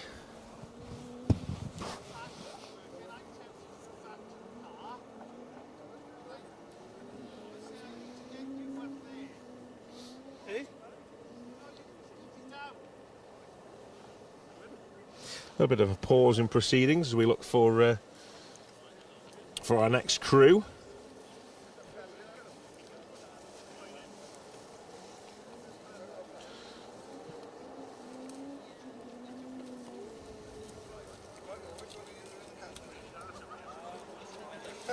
So Chris Boyd has just commented Miggins has stopped at the end of the stage. Dave Appleby Engineering, new alternator, water pump belt failed, so the water temp went very high. Boys currently trying to fit a new belt carried in the car to get the engine fired back up again to see if it survives.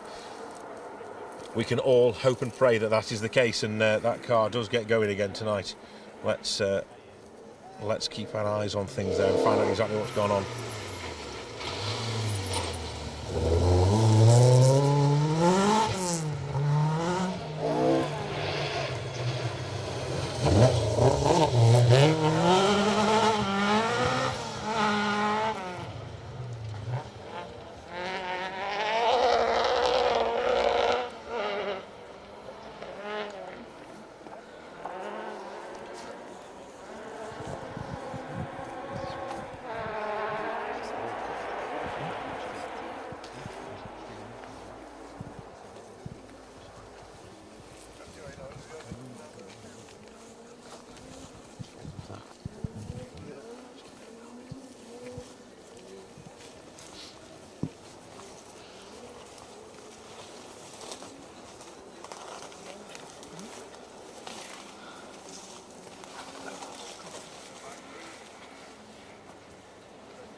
Johnny Milner making his way through in the 205. Excited to see Johnny back out in a car on British stages, isn't it? It's great to see.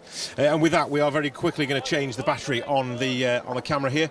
We will be back very soon with all the rest of the action from the Roger Robert Clark Rally here in Crychan. So please just bear with us and we'll be back in a couple of seconds' time.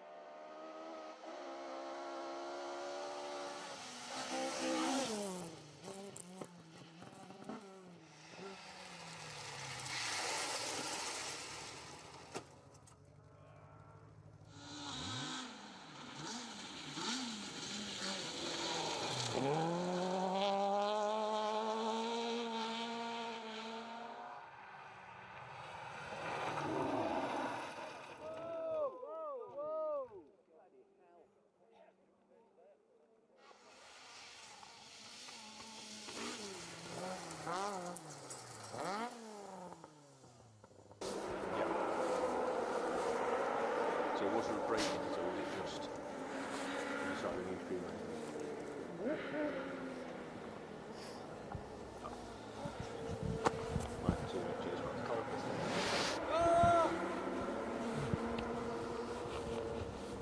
We're back. We didn't miss anything, I promise.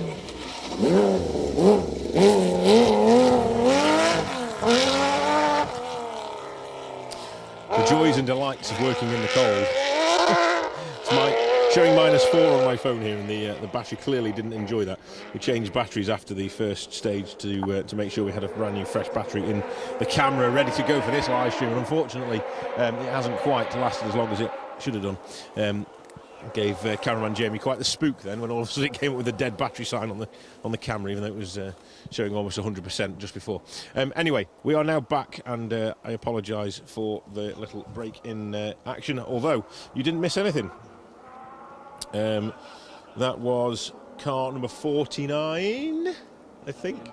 Yes, 49. I was busy sorting things out there. So Enrico Brazzoli and Martina Musiari. You'll have to forgive me for these pronunciations. I hope I'm not doing anybody in Italy a disservice here. It's bad enough trying to pronounce my own names over in this country, but thank you guys for coming over and showing us this incredible Porsche 911 CRS with us.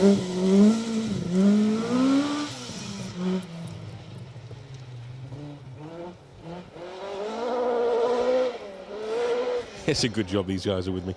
Ken Sturdy, Glyn Thomas through then. Just trying to find myself, and I missed another one. Anyway, right, I'm back on it now. Promise. Let's continue where we left off, and let me get the live stream back up again after that little mad panic. I'll be bringing you everything. Alistair, very kind of you, Alistair. Yeah, it's Phil, we like Phil. Thanks, Alistair.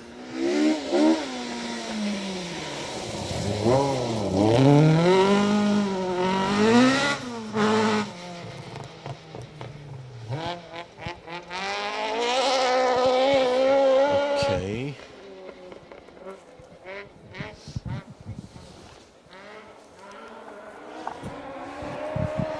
Can you all hear me out there anywhere?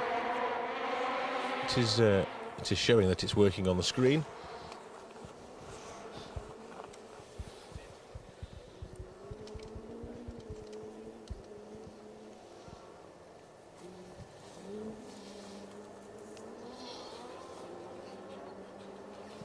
Okay, it's all right. It's been a long day. We'll get through it together, don't worry. All okay, you're right, that's good. I've had the confirmation from the boss, we're all good.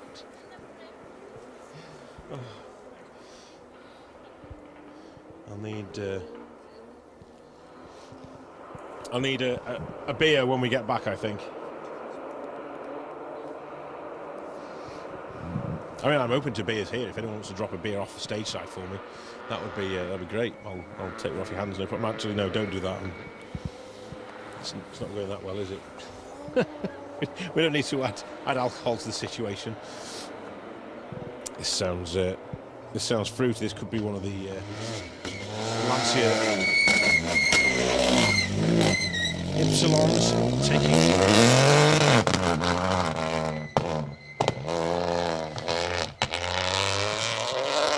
Luca Holbling, R.A.C.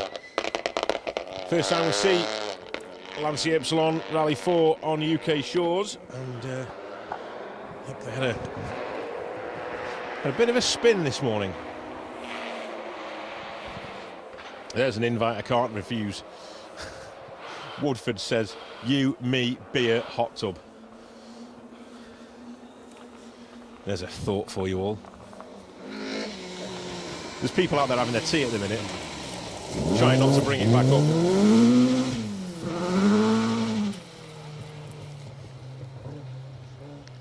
You bring the hot tub, I'll bring the beers, Woodford. Okay, right, let's just flick over the page of it on the entry list. We're on to our second page now. That was David Henderson, Ula Budzinska.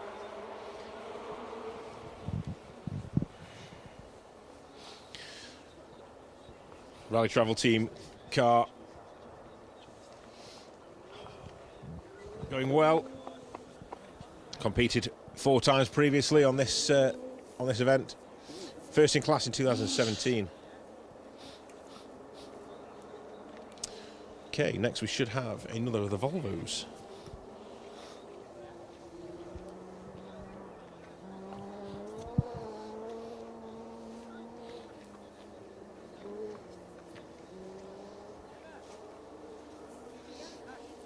Daniel Montiero, thank you for providing us with this footage. It's priceless, super grateful for you guys. Thank you very much. That's very kind of you, isn't it? Brilliant stuff. All okay, all remember to subscribe, ting the bell and hit the thumbs up. Thank you, Ian. Yeah, please subscribe to our channel here on YouTube. It means the world to us. Make sure you don't miss any of the action on Special Stage over the next 5 days on this epic marathon of an event, the Roger Robert Clark Rally 2025. Live streams this weekend, well, this week, brought to you by Viking Motorsport, our live stream partners this year. Phil and the team at Viking working their magic to bring these live streams to you, and all of the live streams as well. It's not just 1 or 2 live streams, is it? It's a whole plethora of live streams throughout the weekend. The coverage is second to none.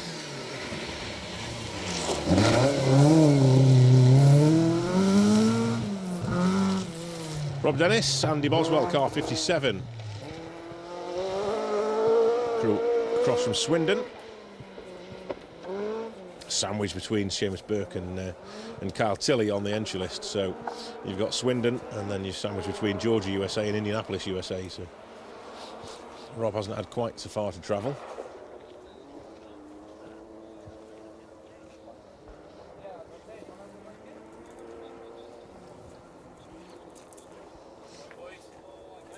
Proper old school rallying, thank you very much.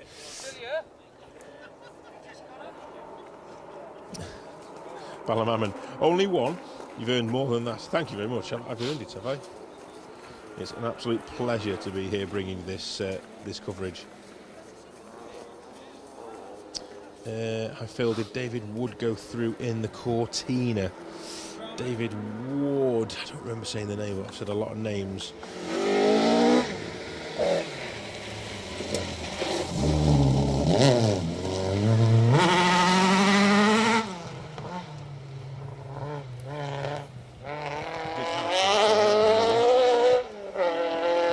Good question. I'm not sure, to be honest with you. Sorry, David. I can't be too sure on that one.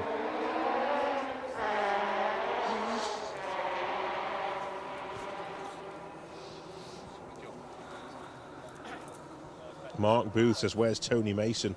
That'd be fantastic. I would love nothing more than to be stood here with Tony.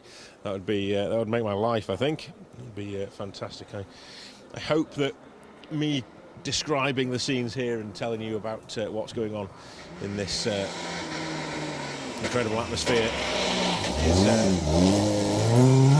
testament to what Tony did all those years ago. I can only hope to be like that one day, and thought of it. That's a hell of an accolade. What a guy Tony is, and his rallying sort of. It brought it to my screen at home, and I'll never forget the time watching Tony. William Orton Cosmo in the Volvo 242 through first, and then we've got the Fiesta. Car number 36 of Callum Griffiths and Will Lewis. Callum ended up backwards in a ditch earlier on this first run through this stage. Did well to get out in the end, actually, to be fair. He was off backwards quite a way as well. Just the front end of the car touching the road. The rest of it was a long way down. So did well to get that car out of the ditch. Spectators helping.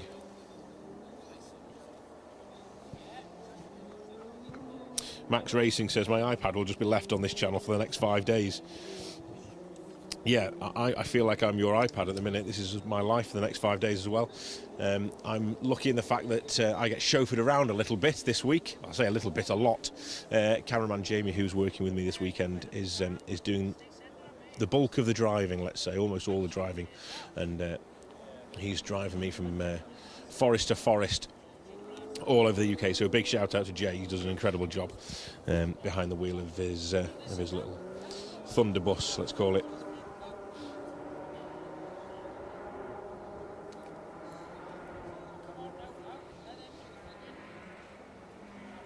Rally report out at 9 p.m. Certainly will be. Is William Woolard and Dickie Davies on after the news? No, but you'll have Paul Woodford at 9 o'clock. So tune in to Paul in one of his many vintage attires that he's been collecting over the months and years since the last event. He's picked up his latest classic jacket, rally jacket, off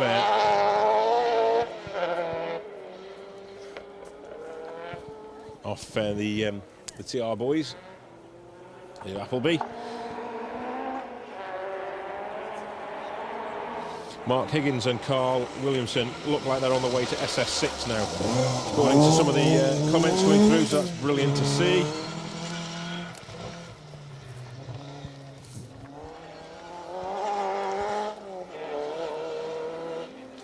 Woodford is sporting the most vintage top ever, and in fact I do believe that is 100% the original as well. So when you see the stream, when you see that stream out tonight at 9 p.m, the coat that Paul is wearing is the actual coat from the Top Gear rally days all those years ago. So a little bit more nostalgia there for you. It looks incredible. I wonder if they make him in marquee size for me. All right, wouldn't it? Fantastic stuff. Knee up as well, Paul. Look at that. Knee up on the van. Perfect pose as well. Nice one, Mr. Woodford.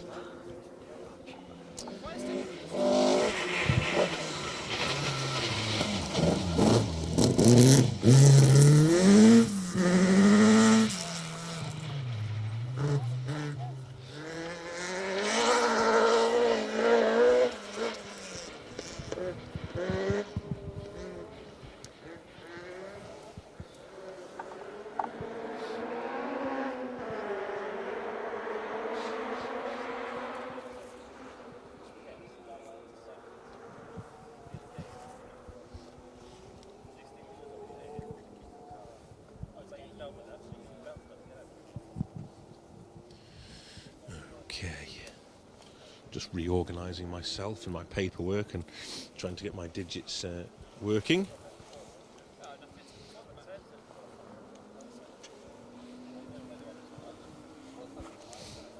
Have I missed a Mick Jones come through?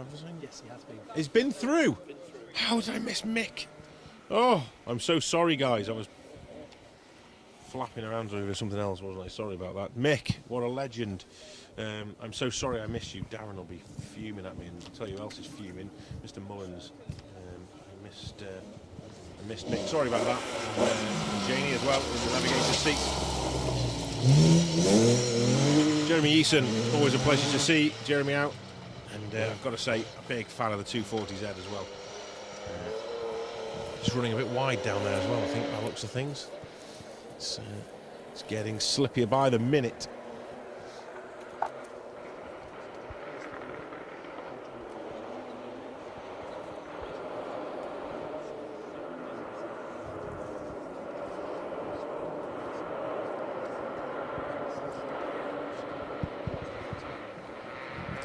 Alan Dubois, Denise and I are on the way back home from Pembrey, watching and listening to the live stream on the way. It's been a good day. Thank you very much, Alan, for tuning in. Great to hear from you.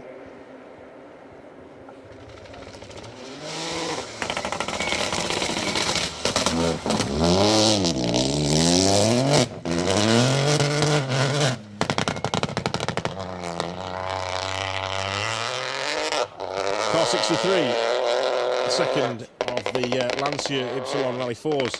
This is Alessandro Tadai and Andrea Gaspari. If you're thinking they sound very similar to the Peugeot 208s that we already see over here in the UK, then you're right, they absolutely do. They are in fact very, very, very similar cars. So that'll be why. Warm enough for everybody.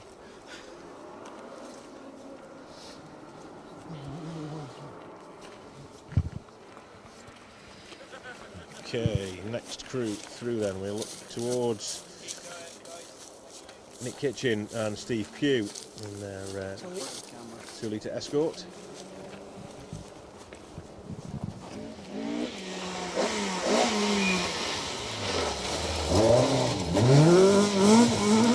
It is in fact Team Squires, the second of the Squires cars. Phil and Mick. Familiar face out there on the Roger Abbott Clark rally stages. 14 times these guys have competed on this event. The familiar orange Mark II Escort finished 5th overall and 4th in class back in 2008, and that was their best result. Been campaigning that car since 2004 on these stages, so always great to have the Potteries lads, Phil and Mick, along for the fun. I know a lot of the ERO Motor Club are sat watching. We had Martin Beach, didn't we, and Noel Murphy through earlier as well, and there's plenty others out there competing this weekend from my local motor club, so a big shout out to you guys.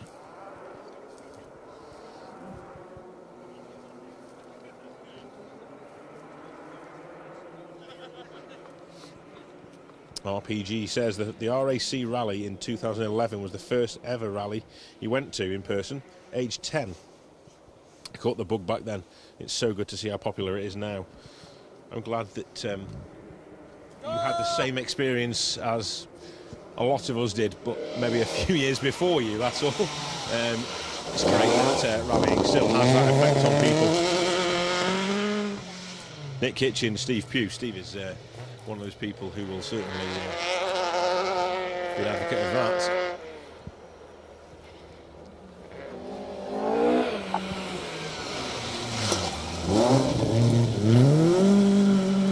Lee Ashbury then, Ian Jones.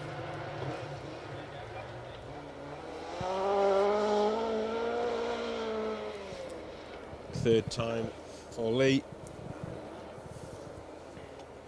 Finished 22nd overall back in 2019. Elwyn Pritchard says, Mad Mick Jones, what a boy. Absolutely, he's a legend. If you happen to stumble across the footage of Mick going up Oliver's Mount all those years ago in the sheet ice in the Escort, the car was at probably like a 30-degree angle to the rest of the road, all the way up Oliver's Mount. It was just one of the most incredible things to see. It's a memory of the Roger Abbott Clark rally that I'll never forget anyway. It was an amazing watch to see how well he balanced that car with his right boot.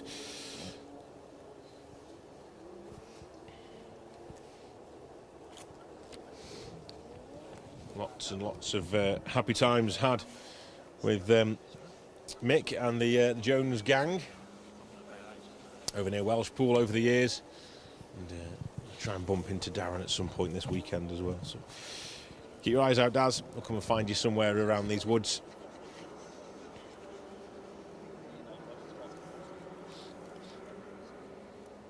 Yeah, Adam Hughes. I did notice that myself, actually.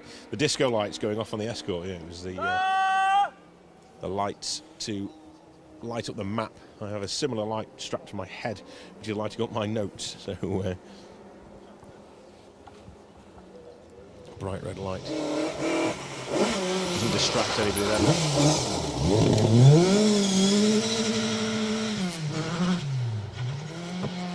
Adrian Young, going for Jones. Ford Escort RS 2000. Adrian's done this event 10 times in the past, starting back in 2006. Cracking result back in 2009, where he finished 13th overall, first in class. It's some going.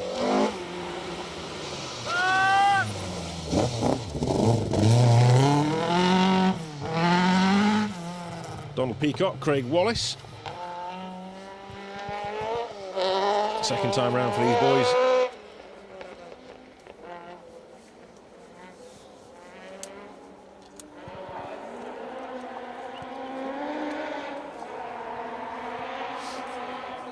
William Mellard, Phil and Mick of the Potters.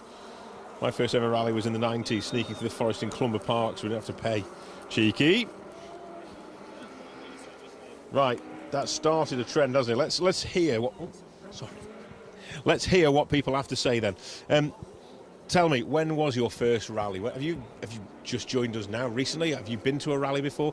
Are you watching this for the first time? Are you just discovering what rallying is all about? Or have you been watching since the 70s and 80s?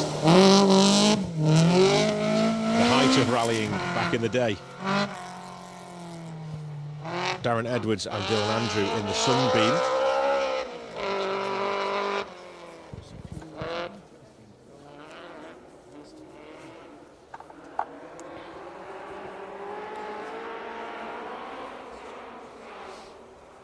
Let's hear what everyone has to say on that one. Trying to remember back to what my first rally was. Maybe I should ask the guys around me. Not what mine was, what theirs was. Obviously, that'd be weird if they knew what mine was. My first rally, let me think. I went with my dad. I was a kid, I remember. Seeing Sierras. I think it was possibly Phil Collins' pink Sierra. I seem to remember that car. I think I was in Dovey. Probably about as much as I can give you. I can't remember what event it was, to be honest with you. I started young, I know I did. I can tell you that I have got a story, and Mr. Woodford likes this one as well. I was brought home, and if my dad's actually sat behind me in the car, he may even be listening to me. The car I was brought home from the hospital in when I was born was a Fiat 131 Mia Fiore Sport. And they had to put the baby seat in the in the passenger seat to get me home. So that's my sort of rallying claim to fame. That's how I started my rallying life. Aged probably 3 or 4 days, early October 1983. Second of the Fiestas, Max Utting, Robbie Durant in the ST Max. So let me know what your first events were, and I'm going to go through as many of these as I can, as I can see them all coming in now on the live stream on YouTube. So thank you very much for that. I'll start reading them out very, very shortly. Mr. Otway stood next to me here, cameraman, photographer. I'll let this car come past.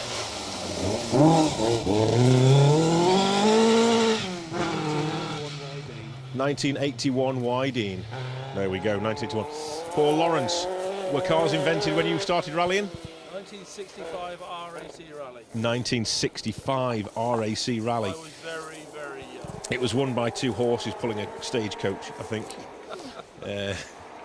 I should be careful what I say around here. I might get shot. Jay, cameraman Jamie, you remember your first rally that you went to? 2 weeks ago? 2017 Pirelli, I think, for you. 2017 Pirelli with me. What a memory that must be for you. Etched into your brain, your first rally was with me. God. Yeah. Oh, that must be awful for you. You still have nightmares about that? He's still here now, having a nightmare with me now. He's living the nightmare with me, listening to my voice for 5 days. He loves me, really. Right then. Some of us remember Bill Benger in a Rolls Royce. Oh, wow, we're going to get into it now. This is going to be brilliant. Thank you for everyone who's commented. I'm going to end up missing cars here, so bear with me. We'll bring you everything we can. Eric Stredder says, first rally that I can remember, age 4, was the Deutschland Rally 1984. With Hanny Mickle was a 0 car.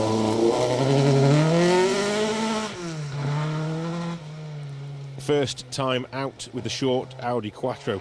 Still can hear that sound. I think we've actually got footage on our archive page, if I remember rightly, of the first time that the short wheelbase Quattro came to the UK. We've certainly got footage of Michel Mouton driving the S2 Quattro on the Manx as well. So there's plenty of stuff. If you haven't seen already and you're new to this, check out our specialstage.tv website, and you can have a look at all the archive footage as well that we've got on there from over the decades. So that's incredible. Thank you, Eric. We saw car 72 flash past as well. Neil James and Brian Stubbs in that Mark II Escort. Second time around for those boys. Didn't finish the first one in 2023, so looking to make amends this week.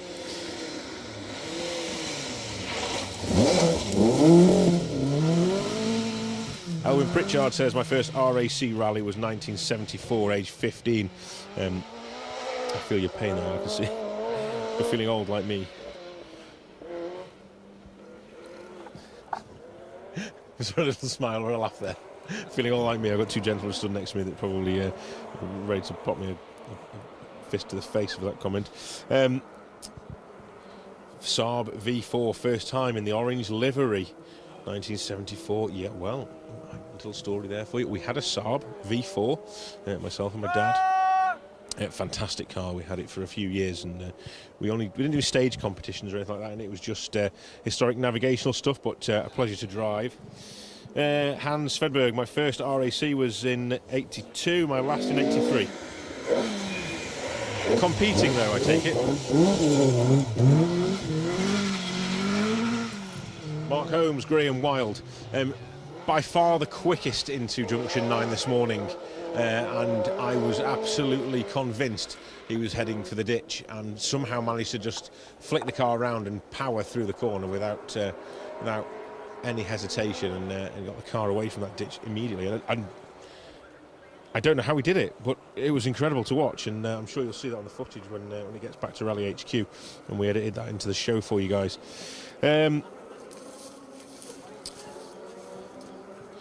So Blind Kev 69 says, hi guys, great footage.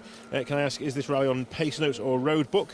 So it's on organisers' notes. Everybody's given the same set of instructions, basically the same set of notes, so it keeps it fair for everybody. They're not out there making their own, and it also keeps costs down. You don't have to travel 5 days around the country to make your own notes. Darren Snooks, Stuart Snooks, over from Australia in the RS 1800. Fantastic to have these boys over, and hopefully they're having a great time. It's probably a little bit cooler here than it is in Australia at the minute. It's a little bit of excitement building as well in the background, because I know there's another event happening that starts tonight, and I certainly know the chap stood next to me is keen to see what happens at 2:30 in the morning when the first ball's bowled. No, say that again. First ball is bowled at the cricket ground in Perth when England take on Australia in the Ashes. I can't wait. I know everyone else is looking at me going, boring. Well, I'm honestly, I'm excited for the cricket, so bring it on. Bring it on.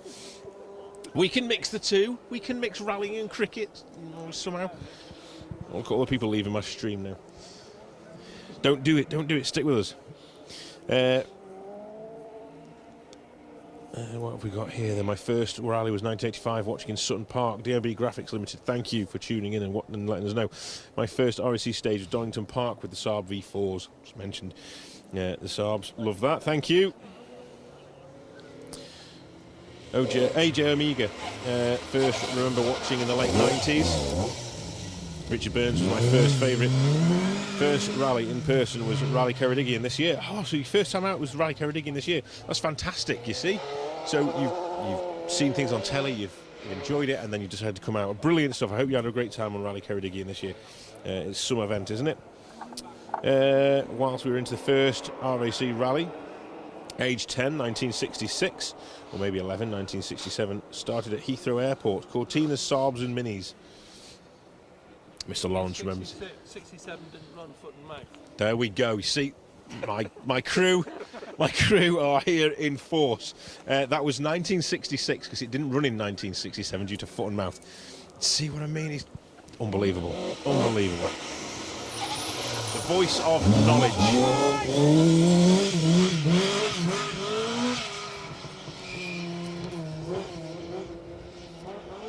Trying to catch me out, aren't you? 23. Why is 23 not on my entry list? Mike Roberts. Mike Roberts, why are you not on my entry list? Thank you again, Mr. Lawrence. I might just give you the microphone, to be fair. Why is 23 not with me? Must be a late entry, so Mike Roberts, thank you very much, Mr. Lawrence. I'll make an amendment. I'll be ready for tomorrow. He is on my entry list. He's after 76, obviously. 76, 23. Mike Roberts, Ian Taylor. That was making their way through. Third time round for the pair in that Escort.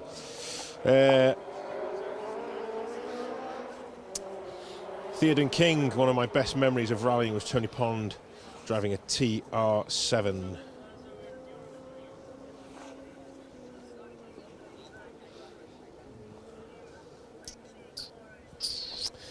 Leighton Prado, 1982, Lombard R.A.C rally in Welsh Forest Gleneath. Resolven service was at Cam Gears. There we go.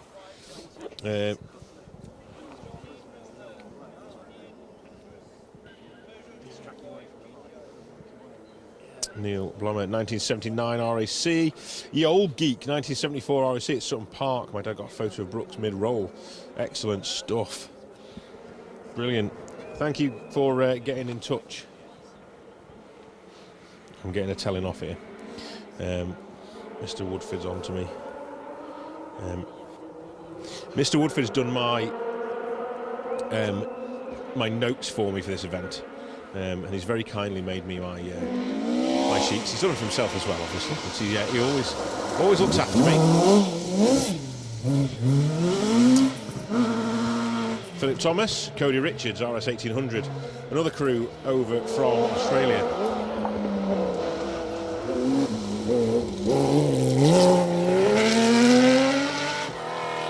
Michelle Beretta.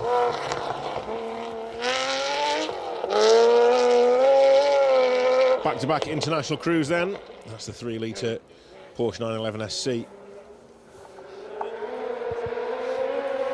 Adam Houston says, my first exposure to rallying was at Race Retro and Mick Stafford's V8 Firenze. I've been lucky enough to know Mick since I was 7 and I got to sit in the Firenze multiple times, so it's so addictive.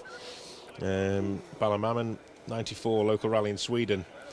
This year I've been out on 15 rallies filming. Top man, there you go, you can come and do some work for us as well. We'll get you over here, you can do some filming for a special stage as well. Why not? John McNeese, my first rally 1980 in a Hillman Avenger. The first rally was the Dakar in 2006 in Portugal. What an adventure. The Tuaregs, I remember them. First actual rally was Wales Rally GB in 2009. Loeb Hervenen Showdown. I remember that very well as well. Colin McMaster, the 1977 Scottish. Top man Colin, watched my dad help push Jimmy McRae out of a ditch in A Forest. Special times, thank you very much, Colin. Nice to see you on the chat. It's been great to hear all about your events over the years. Something's thundering towards us. It sounds fantastic in the distance. Yeah, keep those comments coming in. I'll dive back into them as well very shortly. But yeah, lots and lots of you getting in touch about your favourite or your first ever experiences with rallying, so we really appreciate that. I'm going to call something with it. Can't keep up. It's the legacy. Darren Martin, Daniel Hurst. Of course it is. More Group A action. Those bumper pods with the lights are brilliant, aren't they? Really give a proper Group A feel to it. Andy Wolf and James Crook competed on the 2023 event, finishing 38th overall and 6th in class.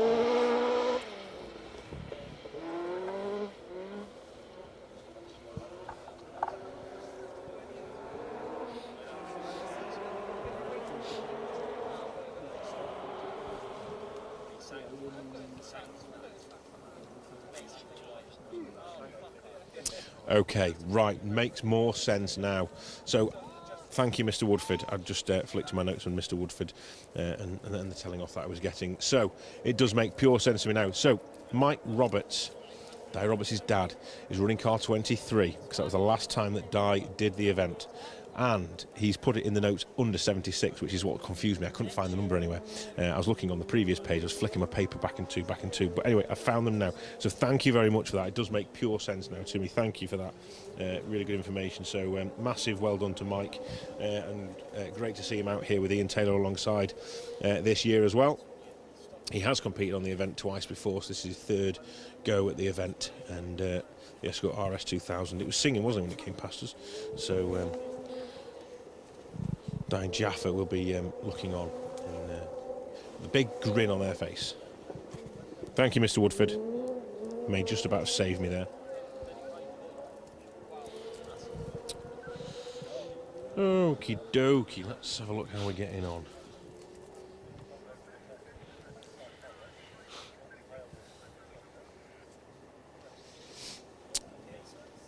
Look down the entry list and we'll have a little look at some of the cars to come. We've got Richard Hogg in that SD1 Rover. I'm looking forward to seeing that one. Another TR7 V8. Actually, the second of the TR7 V8s, when that came through earlier, was dancing. It was one of the most entertaining cars I saw through the stage this morning.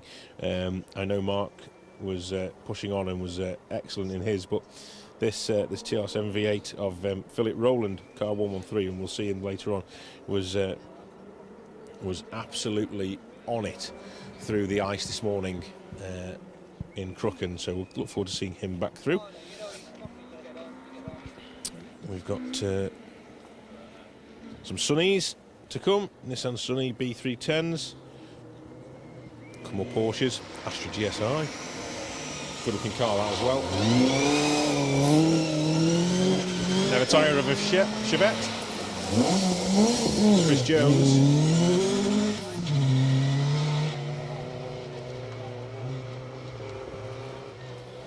I think it was Andy Wolf in the one just after as well. The Mark 1 Escort 2 together there. I missed the number on the second car. I think it just been caught. So we'll go with 85. So that was Kanzian Ricardo and Pisati David in the cadet Group 2. They also were good this morning as well. They were brilliant, actually. We managed to find a very, very slippery corner this morning, which you'll see on the show tonight at 9 o'clock with Paul. But yeah, it was a tricky little corner. It was quite sunny and quite open at the top of the hill, and the sun had got rid of all the ice and slippiness, and then they came back into the trees and turned square left, and it just didn't.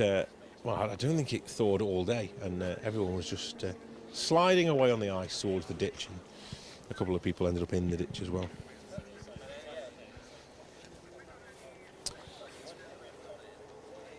So I can give you a little update on some of the crews. I've been in contact with Will Atkins throughout the event. Will's promised to send me some sort of like little bits and bobs as the event unfolds, to give you a little bit of a flavour of how it's going for some of the crews. So this morning, after the first couple of stages, he sent me a little snippet saying, "Tricky first 2 stages, Phil.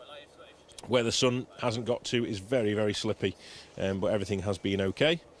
So that's a good start to the event, I think. Steady run in that Lightning McQueen coloured Escort Mark II. You'll know who I'm talking about now. Car 95. And then just sending the info in now on the way back to service. Now, Phil, fuel pump failed on the first run of Pembrey, but swapped to the second pump, so no time lost. Second run through, all good, no issues. Stage 5 felt really good, but the time wasn't great. Dropped a bit of time to those around us. Really slippy in places. And then the final stage of the day, SS6, really, really tricky. Had to make it to the end of the first. Happy to make it to the end of the first day. It does sound, by all intents and purpose, a really tricky day in stage 6 as well. Hearing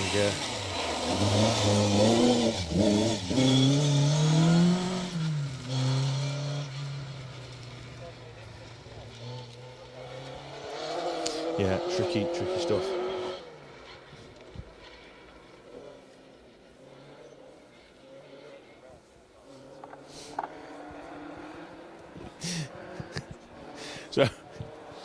Dave Blackhurst has just commented on our chat. I'm sorry you can't join me personally at the stage side here. He was here stage side before. He was actually sat in a deck chair right behind me. But him and my dad are now sat in the Volvo behind me with the heated seats on, watching YouTube instead. So they're having a whale of a time. It's great to be out with Dad this weekend as well, and David. So I'm hoping they've had a good day, and it's going to be a bit of a long drive back for them. We'll make sure they're fed and watered before they leave. He says his first rally was the 1972 R.A.C, and 53 years later, we're here going again. Rolling back the years. Car 89, John Gribbons, Colin Blunt.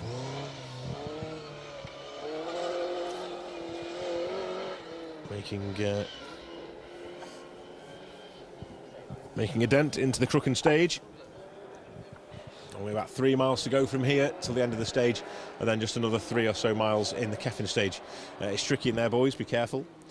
Lots of slippy corners to catch you out, so need to bear that in mind when they head over the road. This Crychan stage has caught a few out already so far, so don't be going over the road thinking it's only 3 miles. Pascal Delsport, Jean-Louis Hotelet in another of the Mark IIs, competed back in 2019, finished 8th in class that year as well. But, nice to have them return.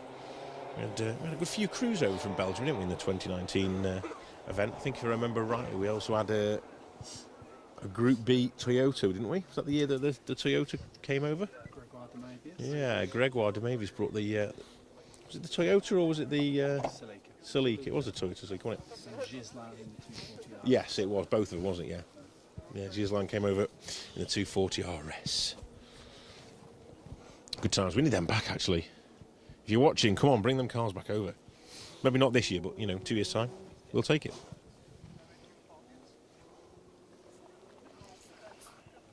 Well, DC, remember taking days off school back in 68 and 69 in the Yorkshire forests. Timo Mäkinen in the gold Calibra Mark 1 Escort never lifted on an icy bend in Cropton that we couldn't stand up on. You see, it's those memories, it's things like that that just, it all comes back to you, doesn't it, when you see this kind of atmosphere now. We're stood here in the middle of nowhere. I've got hundreds of people all around me, all doing the same as me, apart from quieter.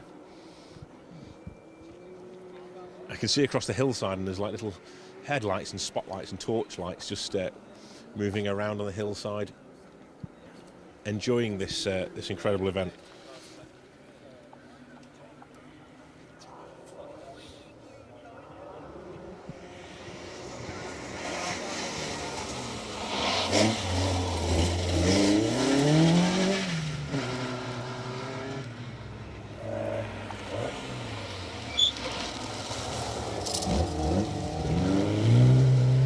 Car 91 has been caught and passed. That's Anthony Hansen, Russell Holdsworth in the HSR Chevette. There's another car hunting him down as well, car 96. The Belgian crew of William Raintines, Andre Lay. I'm hoping I'm getting these names right. I can only apologise if not.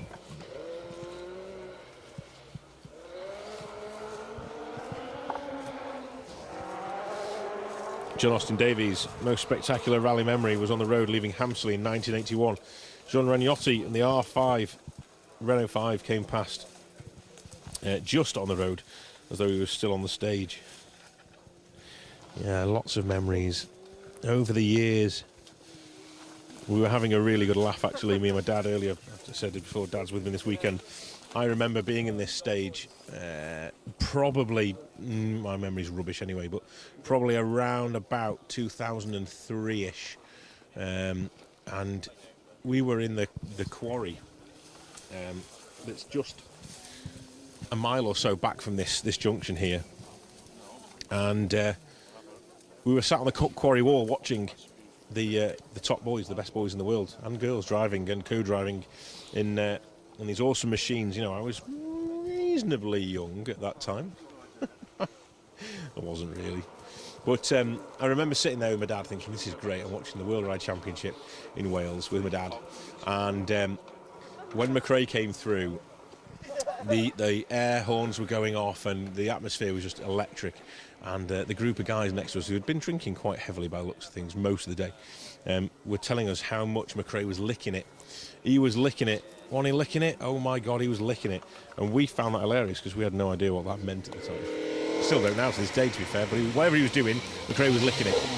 And when we drove through the stage to this location this afternoon, we approached that same quarry from 22, 23 years ago, and instantly it was recognisable. My dad instantly went, "That's where it was, that's where the licking it was."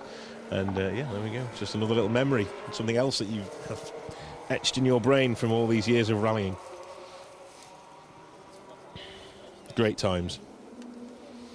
Great times. Okay, keep the chat coming in on YouTube. Thank you very much, guys. I hope you've enjoyed your day. Bart Jandien and Egbert Koolvoort over from Holland. R.A.C 1600 Mark 1, lovely looking car, wasn't it? I've done this event a few times now, actually. The Dutch crew finished 33rd overall and 5th in class last time out on the 2023 event. Getting quicker each time, getting better and better with the results. So this is the 5th time out for that Dutch crew.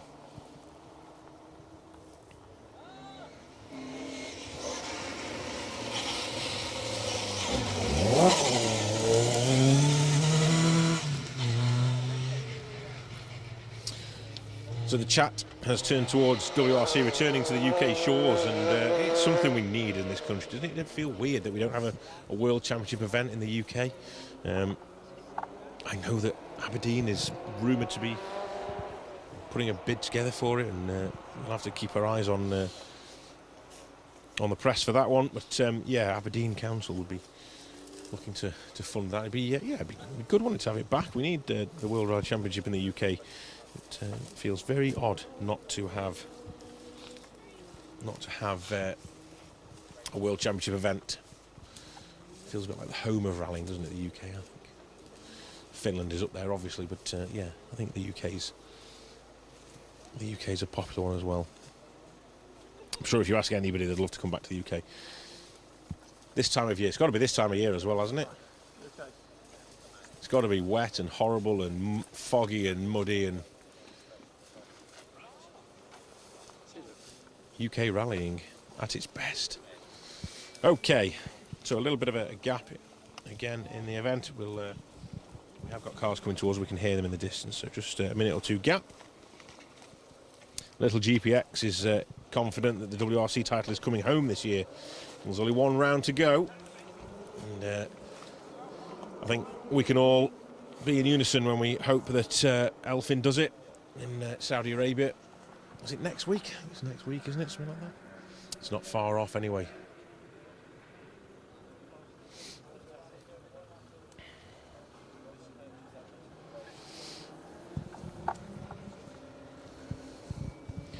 It's cooling off here even more. My hands are starting to feel like they're about to drop off. My toes certainly feel like they've dropped off. Car 102, Thomas Bell and Richard Mills. Done a lot of rallying in the Middle East, including the Dakar and the Bahas. There's Thomas. So nice to see him out on the Roger Albert Clark. We should be seeing Dave Hemingway and Simon Ashton through any time now as well. They've had a great results in the past. 15 times they've done this event so far, so 16th time out for the Yorkshire gang. Best result, 7th overall and 1st in class back in 2008. Car always used to run with Teddy Bear's Picnic theme tune. There's the Rover SD1, car 108. Richard Hogg.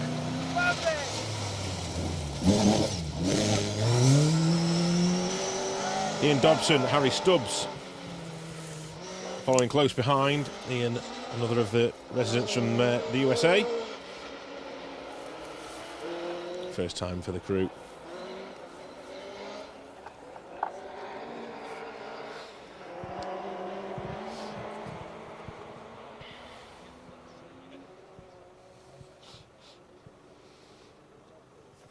J.M. Wharton Motorsport says first spectating event 1983 R.A.C at Chatsworth. First competitive was the airport stages in 1985. Good to hear the iconic voice commentating to have met you at Ulm Park. That's very kind, thank you. That's never ever going to stick though, I'm afraid. I'm not claiming that at all. I can tell you where you were moving, it was you. Definitely not. Hello. We have more spectators turning up. How are we? Are we all right? We're fine, thank you. We're all good. Have you had a good day? Excellent day. Come on, tell us Excellent. all about it. Where have you been? Junction 7. Oh, okay. Was it Yeah. up on the tops? Up on the tops, yeah. Quite good. It was nice up there, wasn't it, earlier? Cloud inversions when we drove in this morning, all the clouds lower than you guys. It was beautiful this morning. Lots of dragon breath. Yes, yeah, it certainly was. Yeah, is that what you call it over here? Dragon breath, like that. Yeah, the cloud inversions this morning. You might see them on the evening show tonight at 9 o'clock with Paul. We took some footage up there this morning before we made our way through to Junction 10. It was beautiful. It was like out of a fairy tale. Amazing scenery here in Wales. If you've not been to this part of the world, you must come here. Yeah, it's fantastic. And Jeff, who's next to me here, he's not too far from home here. He gets the pleasure of living in these neck of the woods.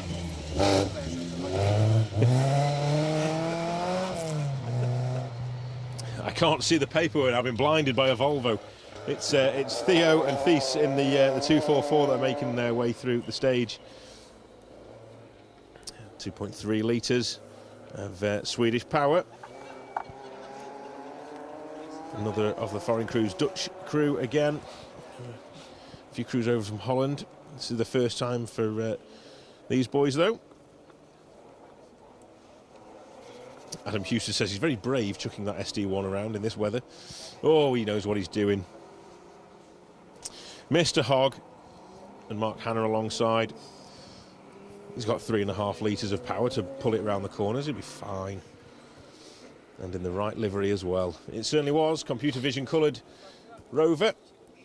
We have a lot of cars that come out on the R.A.C rally. This event really does bring a great variety of cars out. And what I really like to see is the nod to the classic colour schemes on the cars. Johnny Milner's Peugeot is an example.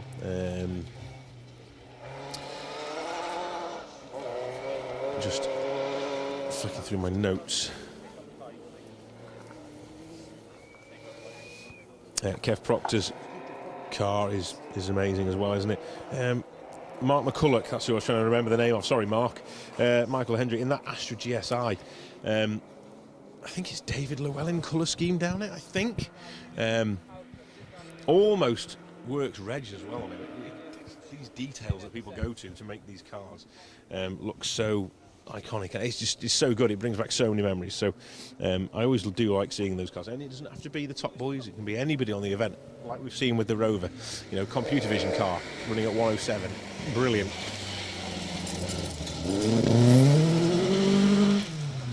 Roger Fowler and Christopher Dewsnap. They're tackling the Roger Albert Clark for the first time. Anyone know if 104 Martin Linden retired? We certainly did have a Volvo on the back of a tow truck earlier on. I think he's retired in stage 1, although I didn't want to confirm anything. But there was a Volvo on the back of a recovery unit as it was leaving the stage this morning. So fingers crossed and toes crossed that Martin can get that car fixed in service and back out again tomorrow under Super Rally if that was the case.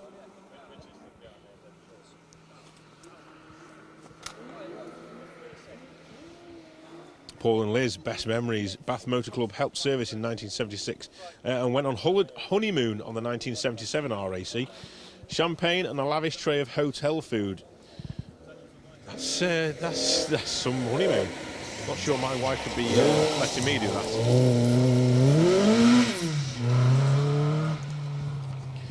Malcolm Atherton and Jamie Atherton from Festiniog are our next crew through. We are starting to make our way towards the end here in Crychan. we do have another stage running at the minute as well over the road in Keffin, and I would hazard a guess that some of the cars are even back in Carmarthen now, or at least on their way back to Carmarthen now for the end of day service. End of day 1, let's say 6:30ish, getting back to service. They need to get some sleep tonight because they won't have much tomorrow. Well, that's the same for everybody that is following this event throughout the UK. You have a long drive up north tomorrow. The crews will then head back from Sweet Lamb up to Duvenant and then back to Welshpool for their final service of the day, where they'll pack things up and then they'll transport the cars. They're not driving the road section, it's a transport section from Wales, mid-Wales, all the way to the Scottish borders and to Carlisle Airport, which is going to be a fantastic host for 3 days of action in and around Kielder and the Scottish borders. Douglas Menzies and Graham Menzies are out for their second attempt at the Roger Abbott Clark Rally, 6th in class and 74th overall in 2023.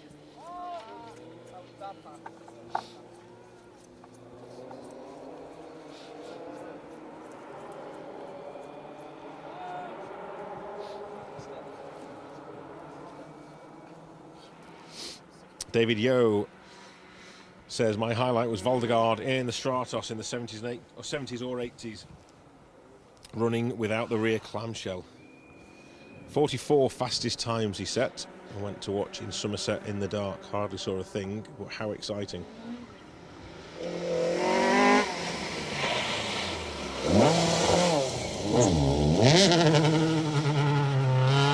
Lynn Davies, Alec Richards, Cass Newid entrant.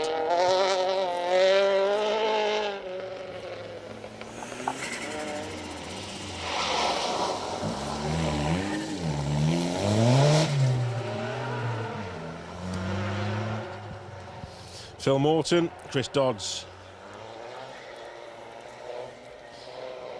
It says a Sunny B310, but I don't think that was a Sunny. I'm pretty sure that wasn't a Nissan Sunny. That was a Mitsubishi Starion turbo as well. I could hear the turbo. So, Rally Art coloured. Another one of the crews to have a little whoopsie this morning on stage 1, heading towards the ditch. They managed to just keep it away from there actually in the end. But yeah, it was a close call. Steve Morrison says, Group B's in the early 80s was my first memory going through Chatsworth, and me uncle taking me and my brother in his Opel Berlinetta. He thought he was actually in the rally. I think most people do when they go rallying, so with that in mind, please, drive sensible on these roads. Certainly this time of year, very, very slippy out there. We aren't all rally drivers. Some of them might be, but please, on the open road, it's not a rally stage. Stick to the rules. Ooh, 115. David Anchem, Russ Smith in the Seat Ibiza, just dipping the front of that car into the ditch on the inside. Here's one for you. If you're going to do any rally as your first ever rally, would you choose this one? No. These guys have. First ever rally for David Aitcham. It must have been a bucket list event for him to decide that this was the right way to go about things. So fair play. What an incredible baptism of fire that is. Right then.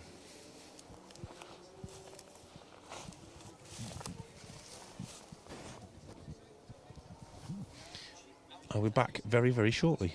Naked Stratos 1975. I'll leave that thought with you.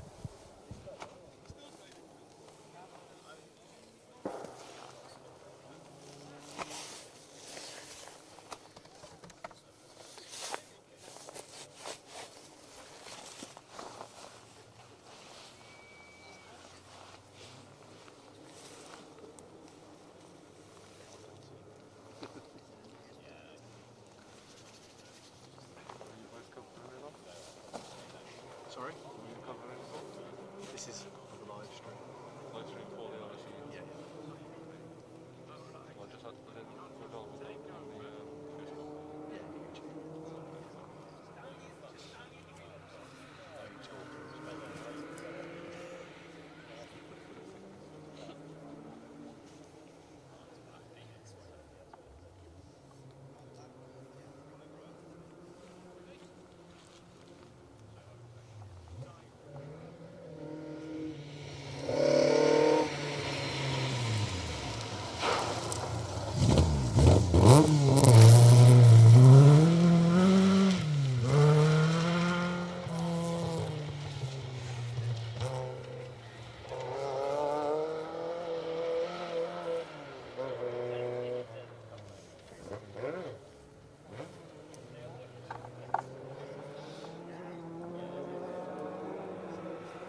There we go, I'm back. Sorry about that, I'm stood right in the way as well now. Look at this.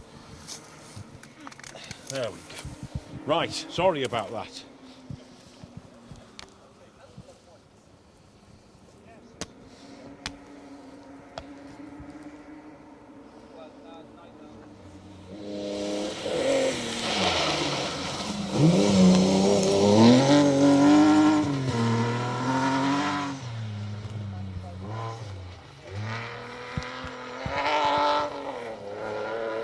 Andrei Kufal, Marek Simic in the awesome 240Z. There are a few out on this event this week, and I love them.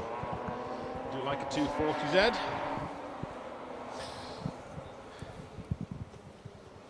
Great to see something like that on the stages, and a few of them as well. Jeremy Eason, obviously.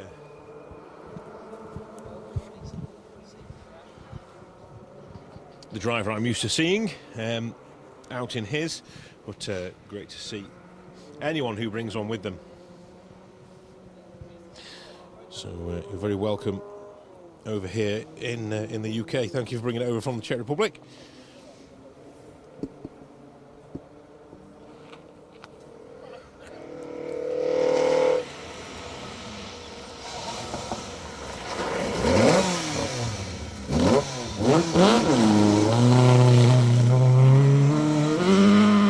David Clucky, Damien Bird fancying a little detour up to the camera, wanting to make sure they get their 5 minutes of fame. Just a little overshoot, nothing much, to be fair. So let's have a little look.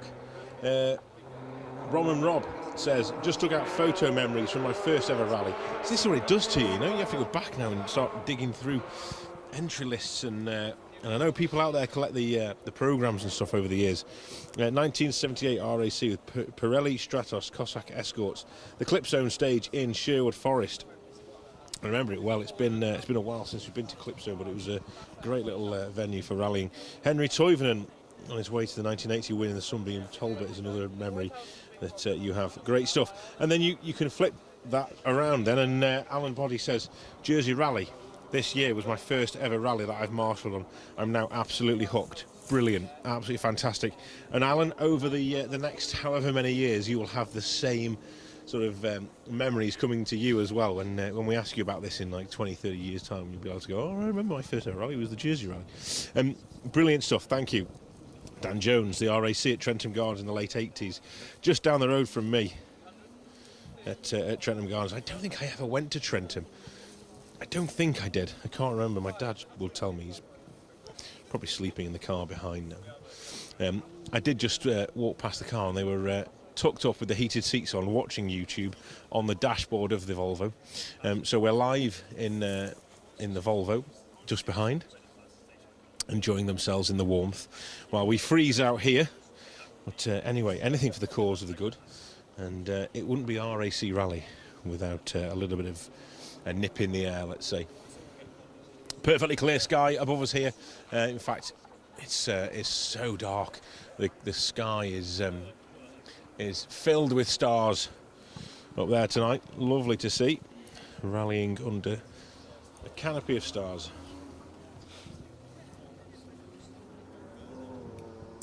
Nick Tyler, was that the TR7 back in, or just I got a glimpse of? It is a TR7.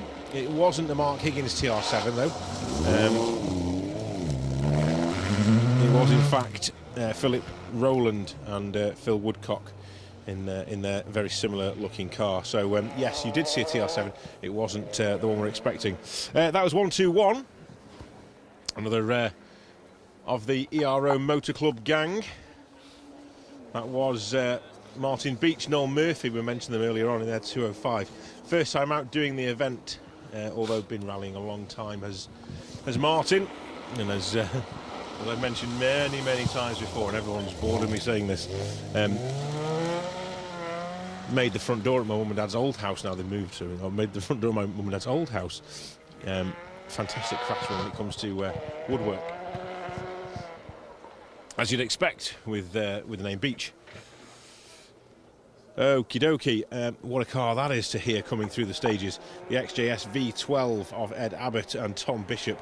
Not something you tend to expect to see on these on these stages in the forest is a Jaguar XJS, but the V12 version certainly it makes an excellent soundtrack as we move towards the end of tonight's proceedings. I've already seen a photograph of the Saab 900 in a ditch. I don't expect to see Gordon McCombie and Gavin Chisholm through this time round. They've done the event 7 times in the past, but have only finished once.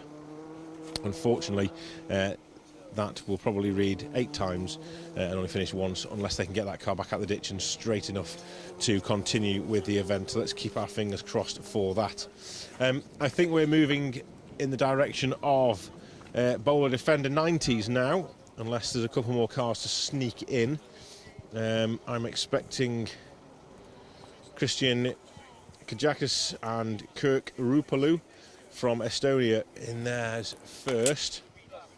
There was due to be 5 that started, 6 that started in fact, and only 3 came through the first run this morning, so not 100% sure what happened. I don't know whether we had problems in stage 1 or not.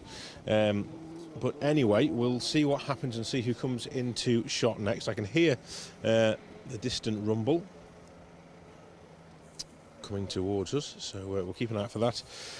Again, a massive thank you to everyone who's stuck with us here in Crychan tonight for the culmination of the 5th stage of the Roger Robert Clark Rally 2025. That certainly isn't a Land Rover. That's the Alpha. Martin Buitenhuis and Jeanette Buitenhuis. Sounds like I've said that before. I don't know if that's right or not, but anyway, fantastic. You see how we were talking about colour schemes? Colin Smith, Ruth Birkin in the Astra. Iconic Opel colour scheme down the side of that car, Mobil 1, in sort of 90s, early 90s, reminiscing their thoughts in my head of the Astras back in the day. They were brilliant to see. Fantastic. This is much more like it. There we go. Thankfully, I cannot see a thing, and I have no idea what that number was. 127. So it was Christian and Kirk, the first of the Bowler 90s. Every one of these drivers in the Bowlers are doing this event for the first time, as you'd expect. All running in their own individual class within the rally. So fantastic to see them back out this year. They do add a different dynamic, don't they, to the event? So good to see.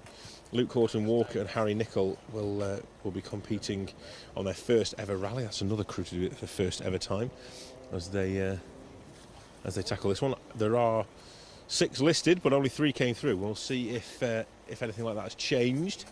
Whether someone missed a stage earlier or not, but yes, appreciate it. So a big thank you to everyone who has tuned in to Special Stage and the Roger Robert Clark social pages throughout today and certainly this evening in the dark.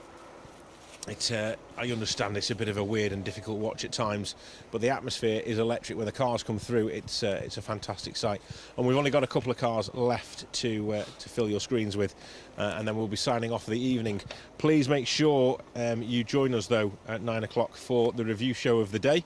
We will put out our Roger Albert Clark rally report with Mr. Woodford in his classic attire.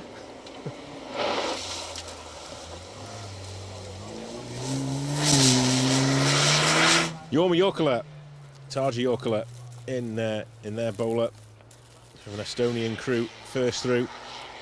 That's the team from Finland. Yeah, really appreciate all the comments. It's been fantastic chatting to you guys tonight. You really get me through these live streams. Certainly when it goes dark like this, very difficult to know what to say and what to bring you. I can't really set too much of a scene other than it's very, very dark, very, very cold.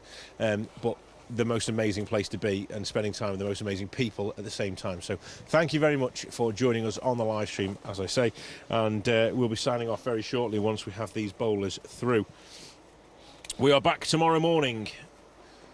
Stage 7, My Heron, gets underway and around about the 9 o'clock-ish time. I'm not 100% sure, but while we're here, actually, I can find that out for you. Let's do that right now.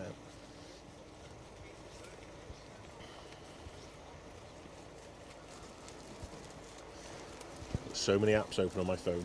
By the time I find it, somebody already told me what's going on. Okay, so tomorrow morning, my Heron goes live at 9:31, 9:30 in the morning. We will be live in my Heron. We'll be joining that with the Sweet Lamb Havron stage as well at 10:29. So you'll have an hour of us in my Heron before the crews head over the road into Sweet Lamb to tackle the famous bowl and make their way out into the forests of Havron. It's a big day tomorrow. Almost 14 miles of Havron, followed by 16 miles of Sweet Lamb, and then they dash to 10 miles of Duvenant before service in Welshpool. Slightly different layout in the afternoon tomorrow. Cumbercy Garwin steps in as a stage the crews will be heading to. Sweet Lamb Havron 2 is where we'll be at around about 20 to 5 tomorrow evening, and then the last stage in the Welsh leg of the Roger Robert Clark Ride 2025 takes place at around about 20 past 6 in Duvenant before the crews head to Welshpool to pack things up and head north.